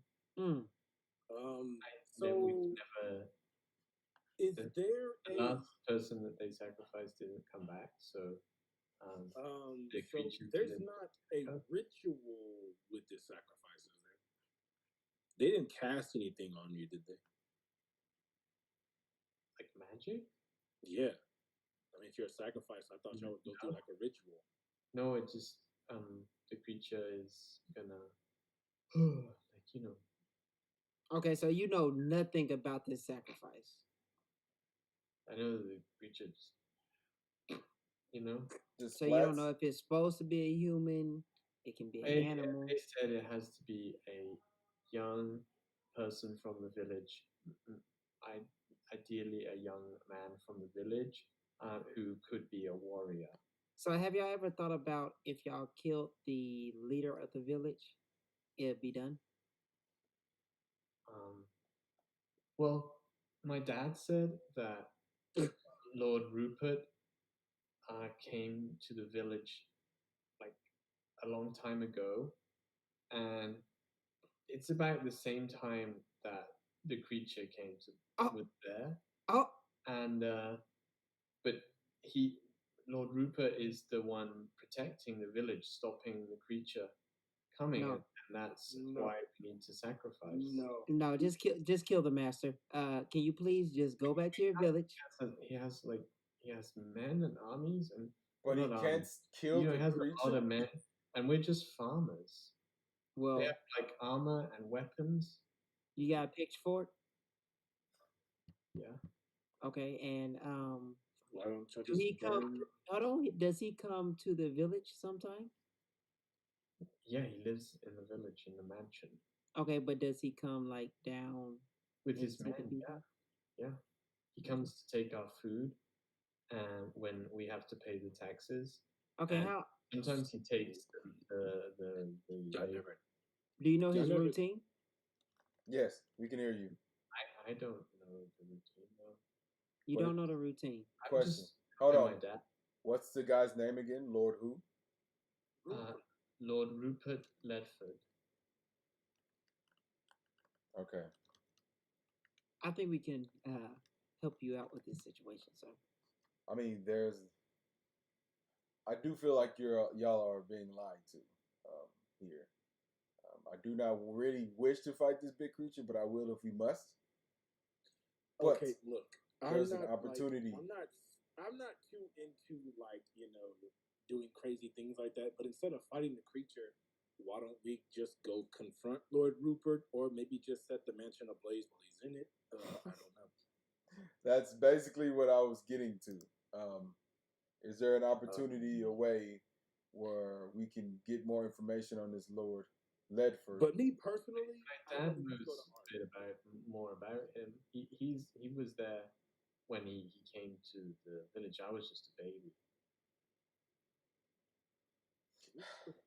Let's get to Now this listen, village. listen. I pull my people to the side. I keep him with Balmoral. One of the things I would like to tell y'all is I was trying to stop the assassin life. Okay, this is the reason why I joined this group. But I feel like the leader of the group is causing all this bullshit, and you just need to cut the head off the snake. But that's an assumption. We also don't have enough information to know so. We're based I off a know, kid but who's scared the information shitless right now. the information comes as it goes. But that doesn't mean you make action because of one thing that you heard. Listen, we have prior engagements in Argon. So we cut the head off the snake and see if it works while we go to Argon, or we do nothing and we go to Argon. Here's my question, Rilo. If your family was being attacked, would you allow it to happen? If my family was being attacked, Correct. will I allow it to happen? And if someone was willing to give you a hand, would you be appreciative of their assistance? We haven't agreed to give him a hand. We have not. We're having this conversation right now. But my point is, leave them out to the wolves to die, or do what we can in order to help. Now, Cutting look, the head off the snake and leaving is doing what we can to help. but we don't know if he's actually. I believe you. I think he may be very shady, but we do not know if killing or stopping him will stop this beast 100%. The beast could And be. I don't want to find out. Yeah, okay, young kid friend. This Lord Rupert Ledford, does he wield magic? Does he have a staff, like Tell us about this gentleman. I mean, he's really fat, and he's really mean. He takes all our stuff, but he has, like, like soldiers. Not like soldiers. Like they're like they punch people. They have So you don't know if this guy uses magic. I've never seen him use magic. Maybe Larry uses magic. He has like a second in command guy called Larry Ledford. It wasn't sounding as weird when it was Bedford, but now it does sound weird. But Larry Ledford, such a dumb name now. He's like he says he's his cousin, but he's like an elf, and Lord Rupert is a human, so he can't be his real cousin. But he might use magic, but I've never seen him use magic. Just looks really weird. But his men, they use like swords and shields, and they hit people and kill people. So what do y'all want to do? What do y'all want to do? I would like to go to this village, but it's either we fight him or we fight the Lord, or we just at least figure out more information. Mm-hmm. We have to get past the city anyway, so it's not like we're not going past Ledford on our way to Argon.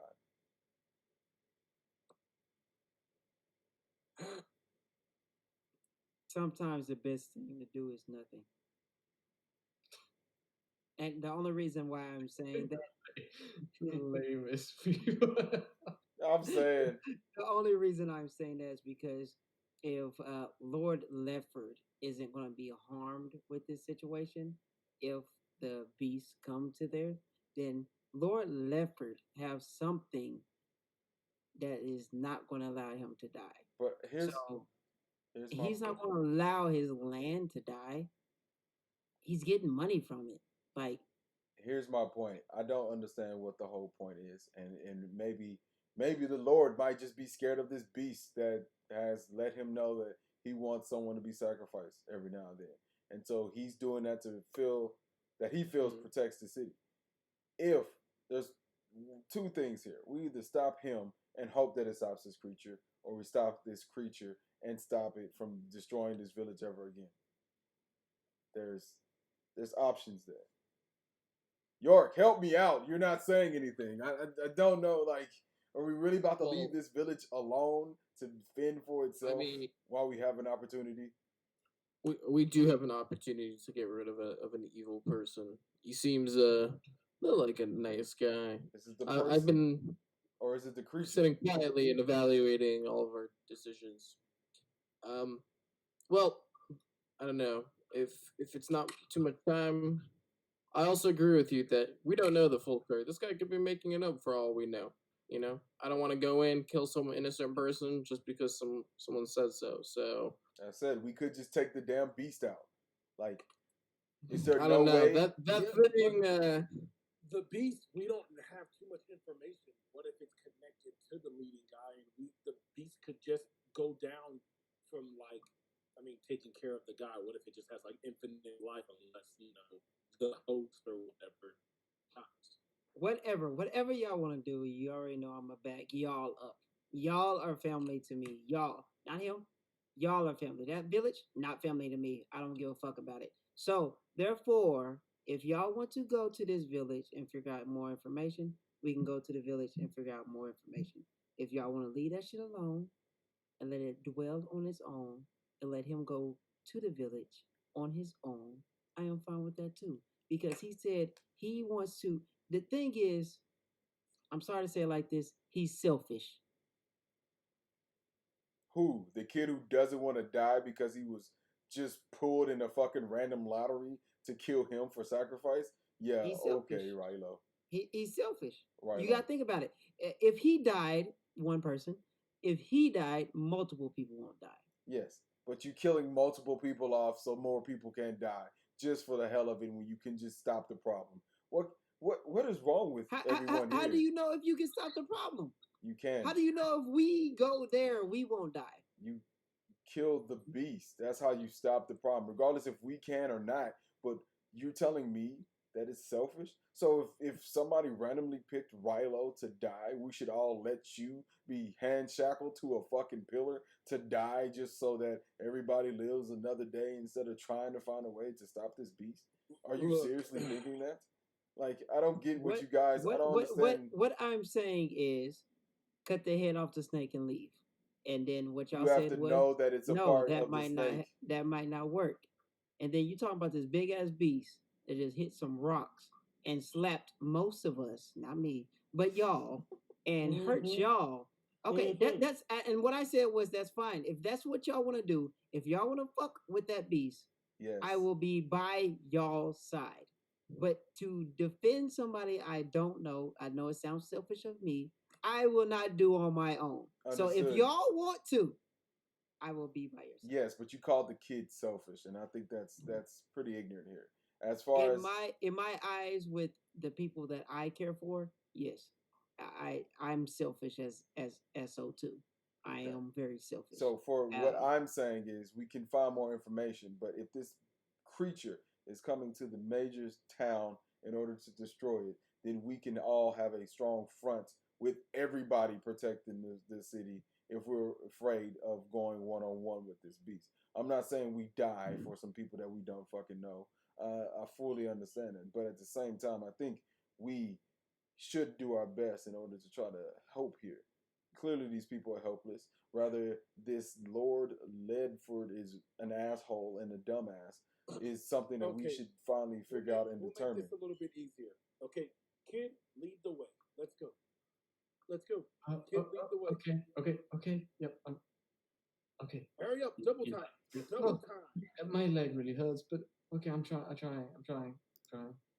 He's like he's a strong kid. Like even though like his right leg seems like pretty nastily damaged, he's like braving it. I have a towards the Freaking Listo. I have a Damn question. hero. I have a question to the boy. Yes? Sir, is that armor that you're wearing special? Has I any don't know. any special properties to it? I mean, it looks good, but I don't want to wear it anymore because that's what the sacrifice wears. So I don't really want it, but it's like it's shiny. Listo, if you can, please, can you check his armor while we're walking to the place of death? Okay. I guess yeah. I'm looking at the if it's magical or anything like that. So you actually take like a bit of a look at the armor and you realize that like it's like almost like tin foil. It like as soon as you start looking at it, it's not really even armor at all. It's just designed to look really impressive, but it's not armor. It just makes him look like a soldier or a warrior. Yeah. But it doesn't. This The cape is really nice red silk, but the rest of the armor is York awful. can crumple this damn armor with his bare fist. Sure. Why not? I'm You just want me to saying. do it? No, I'm saying you can. I'm not saying to do so. Oh, boy, don't do it. No. It just like it's not really even. It's a magic trick. I made it disappear. It's not really. So like, all right, kid, we're following you to this village. Okay, I will take you to my dad's farm. Is that okay? I don't know if it's good that. Take this damn dumbass armor off. Before you take Yeah, us to the farm, before you take us to the farm, are we passing by Ledford's place? No, his mansion is at the top of the village. My dad's farm is right at the start of the village. Okay. So Okay, so he takes you to you walk really not too far, like it's about a mile, and you come across a really rundown old farm building with some land. That the land actually has some like the crops are quite nice on the land, and the farm building there's like a bit of smoke coming out of the chimney, and there's a quite elderly man outside. When he sees you coming and realizing that one of you guys is Ferenz, he like dashes over and like grabs Ferenz in a big bear hug, and he's like crying. So oh, you survived. Like it's the first time anyone's ever survived. Like oh, I miss you so. Like he's just like absolutely bawling his eyes out. And he's like, oh, you said. And like after a while, he looks. He's like, my name's Randall. Randall Guillemot. This is my farm. Did you find my boy? Sir, we have a question for you because we are very curious about the whereabouts of this ritual that was set on this village here. Why would you allow your son to be used as sacrifice for this village? Before y'all start talking more, my guy just walked straight past everybody and go like straight to where the Leadford lives. He's going straight there, and he's gonna stealth once he gets close to the spot. That's not close at all. I don't think. So yeah, there's like a village behind the farm. It's about the village is about half a mile away, and you can see there's like a hillside. On the top of the hillside, there's like a quite a nice like mansion.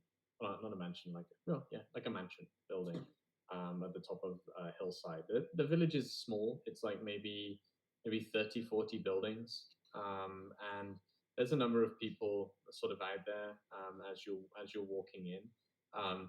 You do see there's like quite a few like armed men in the village that seem quite well armed, and they're in sort of like groups of two or three. They seem to be giving like the mostly the people a hard time, and they're like grabbing the people are like providing them produce and stuff. They're going around and collecting produce from the buildings and putting them in like a cart as you go. But yeah, and so you head off into the town a little bit, into the village a little bit. In the meantime, you guys, Randall explains to you that he says, actually, every 6 months we need to send a offering to the roaming battlefield,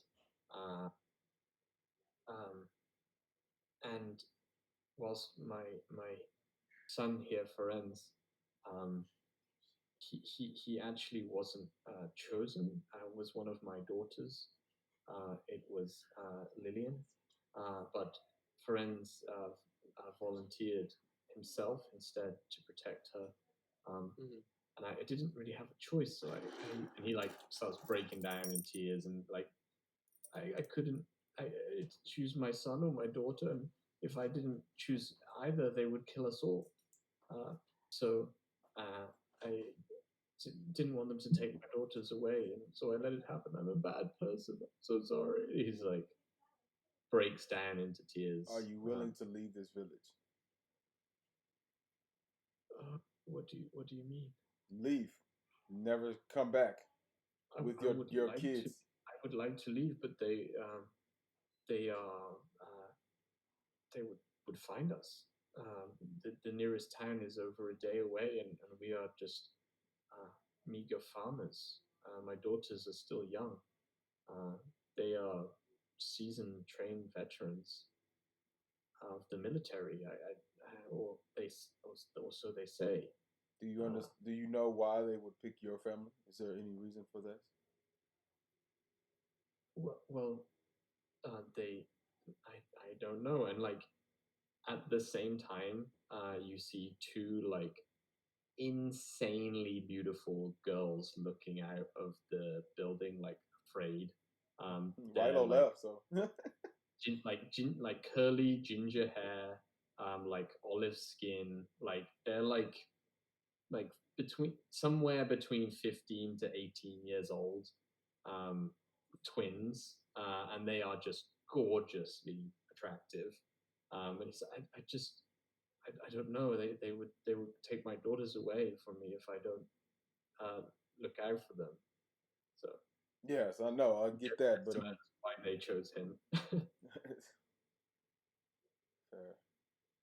Like one thing you would notice is all his kids are super attractive, but Ferenz is like dark skinned. and all the rest of his family are light skinned, like a very like pale skinned. So Ferenz just doesn't look like he's a part of their, like genetically a part of their family. He's like much more muscular built than his father. He has like shocking like gray eyes, and he's like tight curly black hair and like very dark skinned compared to his father, who is like a pasty scrawny white farmer, and his two daughters who are pasty scrawny ginger haired girls basically. And he does explain to you like that he actually found Ferenz as a baby, and has raised him as his own, but doesn't really know where Ferenz is from initially. So Ferenz seems to be of some kind of definitely a different race of some kind than the farmer. But his daughters are his biological daughters, and he explains that their mother died in childbirth, so they're his like last thing that he owns or that he has for himself. And I'll lean over to Balmoral. Oh, what do we know about this Ledford? Do you know anything about this city, this town? I didn't stop here last time, but as far as I was aware, it's just a crappy little village. I've never heard of this creature that we just saw. But I have to say, we don't pass this direction very often. I had heard that Lord Ledford was quite a nice man in Argon, but that was for some elderly people, so they knew him maybe 20 years ago. All right. And Randall's like pipes up when you ask that. He's like, this Rupert, he's not Lord Ledford. He's someone else. They arrived here 10 years ago, when my children were still young, and the current Lord was removed by him and his men. Can we get out the open right now? Can we at least go inside and get just to make sure that your son isn't seen?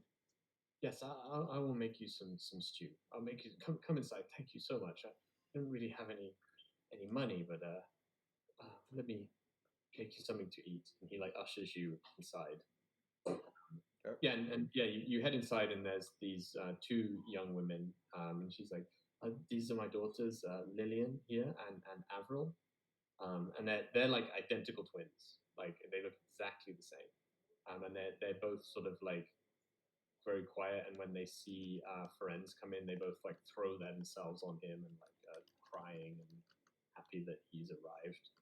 And they head off into like a back room as he starts preparing you guys some soup that's been like boiling on a stove. Mm-hmm. The soup is like potatoes and like one onion. It's like it's Nice. really nothing. Like, oh, I asked him, I was like, "Do you care for rabbit?" It's like, oh, yeah, yes, Lillian, come here, prepare this rabbit, please. And he like hands it over to her, and she's like, we haven't had meat in weeks, and she like runs off. Cool. Oh, okay. All right, waiting on Rilo. Yeah, right. You're heading up through the village. At what point do you want to start being stealthy? You immediately start getting some looks from the guards of the town. Okay, that's when I feel like I'm getting looks, I act like I'm going to the restroom, and that's when I start being stealthy. The restroom? There's no restroom. It's just open outdoors. Medieval restroom in the middle of a village? Shit, I don't know, somewhere. They have a porta potty. Are you gonna try and like lose them and stealth? Yes, there you go. Okay, roll. How are you gonna lose them? Like you're walking up this crappy little village. Like the road is like partially paved, but not really. It's like cobbles that are like falling into mud. And the houses are like a mixture of like brick and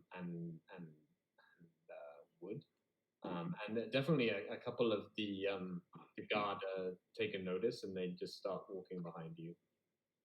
I try to lose them in between houses, like going into the alleys and stuff like that. Okay, roll a quick. How are you trying to lose them? Are you just gonna run for it, or are you gonna like? Turn a corner and then run. Like Okay. I get close to a corner because I know they're not that close to me. Turn that corner and then lose them that way. Okay, roll a quick stealth check.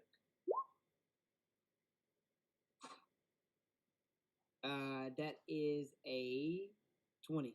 20.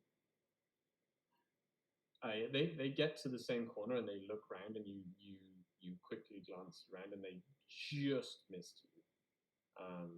Really just missed you. 80. Yeah, you realize you lost this group, and you think like, okay, I probably shouldn't be walking in the middle of the street in this village as a complete stranger. So you're now like slipped down the side of the village or one of the buildings. What are you trying to do? I'm just trying to see trying to get close to the castle and also see how many guards, what's going on, what's the flow, things like that. Okay. So yeah, you head up the hill towards the mansion entrance. And as you get close to it, you see that the front of the mansion has like maybe 2 or 3 guards standing around outside. As you sort of like are like peering through the like round the side of a building, you see the 2 men that spotted you like run up to the mansion and the guards and have a discussion, and one of the guards runs inside the mansion, and then about a few minutes later, a very tall, like 6 foot or so tall, like thin, like grayish skinned elf walks out of the mansion and starts to talk to the guards, and then him and the 5 guards left start walking down through the. They started walking down through the center of the village, like down towards where you came from. There's still a couple of guards outside the mansion. All right, so it's going to take me a while to get back to the group, but I want to do a perimeter around the mansion and try to see if it's any entrances or stuff that is not guarded, basically, or something that feel like is lightly guarded. Okay, roll one more stealth check and a perception check. Oh shit! 16 for stealth. Perception, that's 12. Okay, so you go do one loop around the mansion, and you don't see any like unguarded entrances. There's like a carriage entrance around the back, and there's the main entrance at the front. And as you're scouting through the carriage entrance, one of the guards is like, "Hey, are you? I haven't seen you around here. Where did you come from?" And like starts walking in your direction. The other guard, like they're like pulling out their sword and shield, just walking in your direction. So I double dash and I hide. So you're just gonna run. Yep. Okay. Roll. Okay, just roll a stealth check with disadvantage. Ha! Boom. Yes, you just fucking leg it, and disappear around a corner, and you do hear the guards like in the distance, like, "Who is that? There's some weird little halfling. All right, you better let them know." And like, they start. There's like the alarm has been raised, but they don't chase after you. All right, I'm going back to the where they were. Okay. Where my team was. Okay, so yeah, you guys are enjoying some soup, and Randall is saying to you, he's basically telling you about basically he tells you. So the farm, or the Ledford, is a small village that was like on the edge of a really dangerous battlefield. But the farmland here is very fertile, and they used to have a person who was Lord Ledford, who looked after the farm, who was a veteran from the war. And he was an elderly man. He was just really, really nice, really, really good. He helped out the people a lot. And then around 10 years or so ago, a man with his group of like ruffians appeared. The first sacrifice was the old Lord Ledford. And they spared his beautiful young wife, obviously, who is now the wife of Lord Rupert Ledford. And they have been, over the last sort of 10 years, they require this sacrifice to be given to the roaming battlefield to protect the village. He also explains that because the people who took over are veterans from that war, in the war that happened there, that the battlefield is deterred by them. Like they can't fight it, but it does not want to kill them. So they're kind of like the force field protecting the village. So he's explaining that to you guys. Yeah, the reason why the monster won't come in is because those guys are soldiers from veterans and know what they're doing. That's what he tells you. Cool. Okay. Zell, and then so like as you're talking, there's like a knock on the door, like a pretty heavy knock. Just about to say that. I was like, all right, fine, fuck it, it happens. Knock on the door. You hear a shrill voice from outside, like, Randall, open the door. Let us in right now. And I motion to Farron to kind of hide. He like he like runs into the back room, and the door like bursts open, and a tall, like 6'4" or so tall, skinny, scrawny looking elf man walks in. He has like a grayish hair, grayish skin, and like wispy black hair. And he's dressed in quite a fine suit. And he's like, "And who are you?" And my guards had told me, and behind him, like 3 guards pour in. And he's like, "My guards tell me that they had spotted some travelers entering our fine village.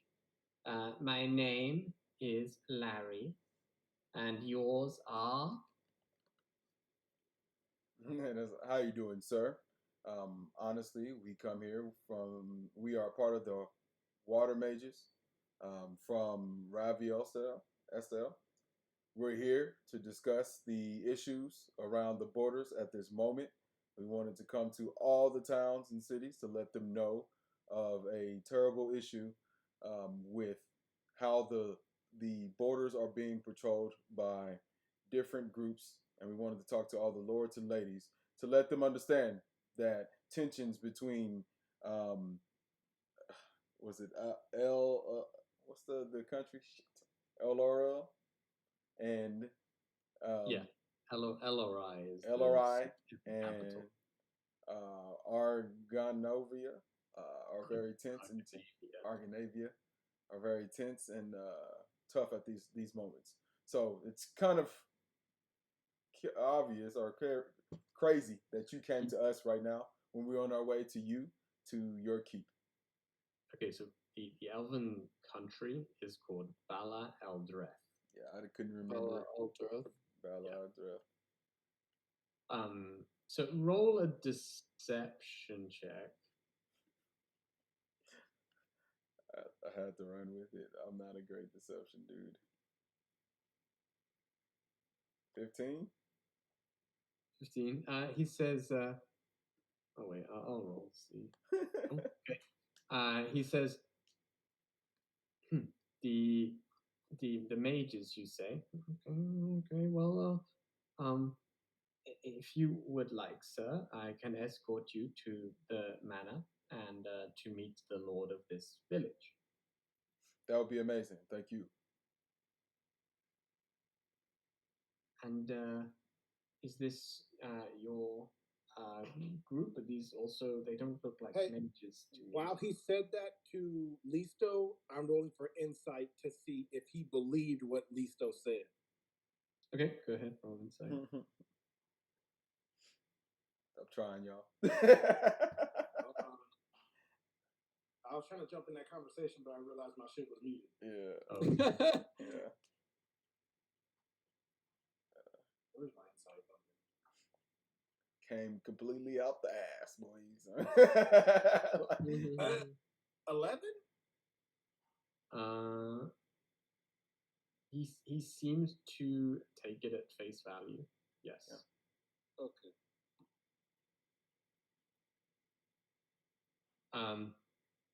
And as you're leaving the building,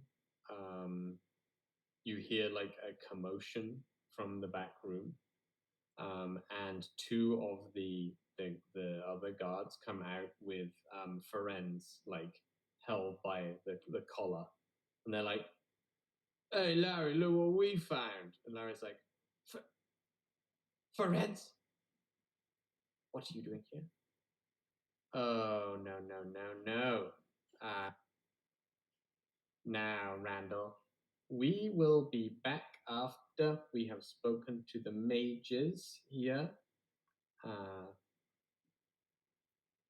Make sure that you stay where you are. And actually, one of you guards, please stay here with this reprobate. He is, by the way, kind mages.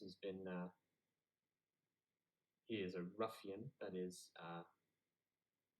definitely a danger to this town, and he was to be sent to the capital for questioning. Is that so? But anyway, come with me, and we will head to the mansion to meet with the Lord Ledford. Indeed. Am I there by now? I would say, I mean, are you just like running back there? I would have just printed back there. I would say like they're like leaving, and you can see they're leaving with, and you can see Larry is like not groveling, but like he's being very nice to the group of four of them as they leave the farm, and he's escorting them with four guards up through the main center of the town. Okay. Okay. So yeah, you guys head towards the mansion. While walking with him, I say, "Excuse me, Larry, is you say?" Yes, Larry is my name, Larry Ledford. All right. Larry, I'm very curious. You look like you have great crops here, and the village seems to be doing well. What is this sacrifice that that these villagers brought up to me on the way walking in? They said something. I saw this man crying on our way here. We wanted to double check and make sure it wasn't an attack from the southern border. And he said something about a sacrifice for some beast. Do you need help? Do we need to send soldiers here in order to help protect this city? Well, we have petitioned the mages already. I was hoping that you were here for this reason. Can I insight check that? Yeah, go ahead. I want to see that. Go ahead. I'm sorry. And he says, there is a monstrosity that is plaguing our town, demanding sacrifice, of which we have been able to sate it at this time, but we do not like to do such awful things. And we have petitioned the mages to come and support us in removing this creature, but they have said that they are too busy where they are, so we are doing our best to protect the town, as you see. Okay, 14. Yeah, he's pretty hard to read. You're not sure. Shit. All right. So yeah, you're heading up towards the mansion. A lot of villagers are like looking at you, but they don't seem to be wanting to approach you or anything like that. They're staying near to their houses, and they walk you up to the front of this quite a nice, compared to the village, definitely quite a nice mansion building. The building itself is made of like a solid brick, as opposed to the other buildings, which are like wood and stone. And the entranceway is opened out, and there is like a nice. As you walk in, there's like a kind of like a crappy, damaged statue that seems to have fallen over of an elderly man. And then on the right hand side, you can see there's been some kind of like archery range set up where people have been practicing archery. Left hand side, there's like a small fountain with running water. And as you head in, there is a sort of a bit of a commotion in the house, and a fat sort of like sweaty olive skinned man with like stringy greasy blonde hair like hurries around the corner like doing up a tie, and he's like, welcome to my abode, Lord Rupert, at your service, kind mages. And he's like, yeah, he's got this like stringy blonde hair, and you get this like waft of like lavender smell as he like hurries up to you, and he's sweating profusely, and he sticks out a fat like sausage hand to try and to shake your hand. He's like, Lord Rupert Ledford here, at your service, and come in. And real quick, Simon, I'm asking for me, not the game. We just said the Ledford before. His name was Rupert, so he's just basically taking his name, correct? This guy is called Rupert. You don't know what the original Ledford was called. Okay. He may have been called Rupert. Who knows? Okay. So how you? wouldn't. Hello, sir. How you doing? Hello. Would you like a pot of tea? That would be great. I might not drink it. I've had quite enough. We're on our way to Argonne, and wanted to make sure that throughout our stop, we were to warn the different lords and ladies of each village from here, anywhere close to the border, that there's a potential threat of incoming conflict from the southern border. And so we wanted to let you know, I'm very curious. I was told that I was supposed to meet someone different here. I've never actually been to this village, but I was told that the man here, the last lord, because you seem like a new lord. Were you inherited this position? No, I've been here for over 10 years myself. Here is my beautiful wife, Bryony, and there's like a very attractive, like late 40s lady comes with like short brown hair. She like bows to you, and this is my home. We've lived here for some time now. We have looked after this village for many years. While he's talking to Listo, I sort of okay. That's an interesting dress that you have on there, my lady. And I point at her, and then I cast message. Do you have any kind of subtle casting? Message. I think it's just you point at the person. A point and a whisper. Yeah, sure, if you want to. And I message to her. is everything okay? You can reply back. He says, what was that? Oh, I was just talking She doesn't. talking about her dress. Yes, it is a nice dress, but you said something under your breath there. Oh, nothing. It's just Well- similar to the one that my wife actually wears, and it just looked really. It triggered a little bit of a memory of seeing her in the dress. Sorry about that. No issue at all. So my name is Maestro. Sorry, I rolled a nat 20 to see if I. Yeah. Oh well. Some of my He said, I would have allowed it otherwise. "My name is Maestro, and this here is my fellow brother mage Dale, and again on our way to Argonne, we wanted to stop by this city. Now, while we're here at this village, we've heard rumors of some type of beast or creature. We wasn't told about that beforehand. We're just trying to get a little bit more insight as to what is the complications here, and if we should get troops from Argonne to help aid in defeating that, as we do not want that to be an issue of why this city is in a bad spot if we need help with the southern border."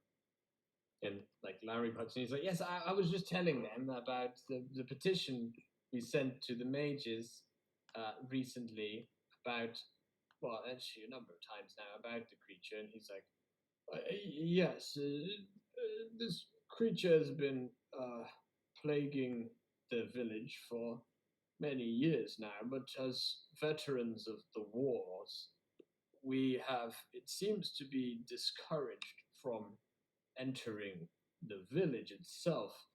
However, we have found that over time it becomes more agitated, and we have unfortunately had to send out parties of men to try and defeat it. Unfortunately, that has never been successful, but it does seem that once it beats them in combats, then it seems sated and does not attack the village anymore. So some villages do call it sacrifice, unfortunately, but we sacrifice our own to try and protect this village, but we are not a. If you have seen the beast, it is quite imposing, and these are just poor farmers, and we are just aging mercenary warriors now. So if the mages could help us, maybe yourselves could help us defeat this creature, that would be fantastic for us. Mm-hmm. And I say, well, that is something that I'll make sure to let the Argonne nation know. As for our presence here, you will tell us exactly your lineage and reasoning for being here and the beast. And then I cast suggestion on him. Okay, let me check suggestion.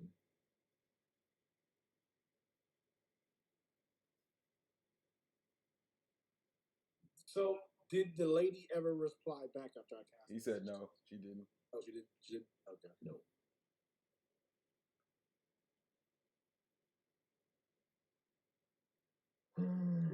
Suggestion. So suggestion, I'm telling him you're going to tell us how you got to lineage and how that beast, or what that beast is for, or this world, this community. Basically, tell us how it's here. What is your save for it? Fucking 15. 15.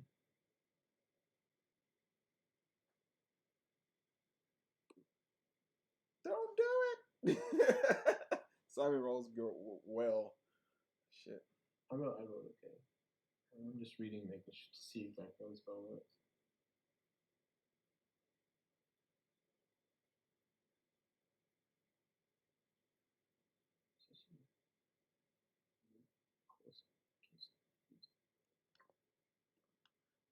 Okay.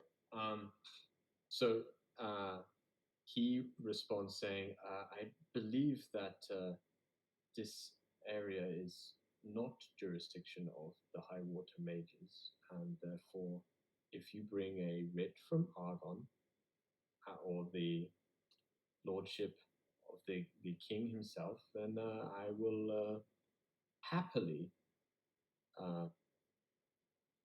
answer your any questions. But as there is no reason for you to believe that I would not be Lord Ledford, this is my house, these are my people, the villagers confirm it, then I do not believe there is any need for me to respond this to me. There is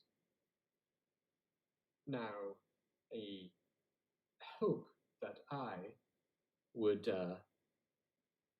be able to acquire the support of the mages, but if you are to be rude, then I would cordially ask you to please leave and bring back any additional support that you may need to help us in our plight. And I go, oh, on contrary, didn't mean that to sound rude. Apologize. We're just double checking with all the villages, making sure things are okay.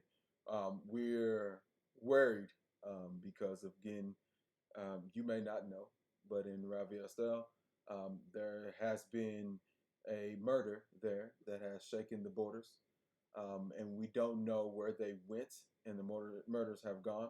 So we're just being safe and smart about, again, all these borders, all these areas, and making sure everything is in line. So as of that, we will make sure that anything that we need to take to Argon, we'll let them know, understanding more about the creature and the situation within this city helps us a lot in making sure we find help for you and those of this village. Very well, very well. Now, maybe I can offer you something to while you're here. And I am sure that you are weary, and from your travel, if you have been traveling all the way from Ravi of Estel. And we only have meager offerings, but if you would like, my home is available to you and your esteemed group. Why don't you come in for something to eat? My wife will play some beautiful piano for you whilst we eat. Come in, come in. Why He not? like ushers you into the house. That's yeah, we're like, fuck. All right. And just walks in and follows suit and trying to pretend to be this high water mage. Cool. Okay, so as you enter the house and the doors close behind you, and as the rest of the retinue walk in, you will fade out for next week's session. As the group gets into some hot water. Zell, I need your help. Oh, don't worry, because the wife is gonna have a lovely partner in this piano lesson. I'm sure, bro. All right, dude. Good games.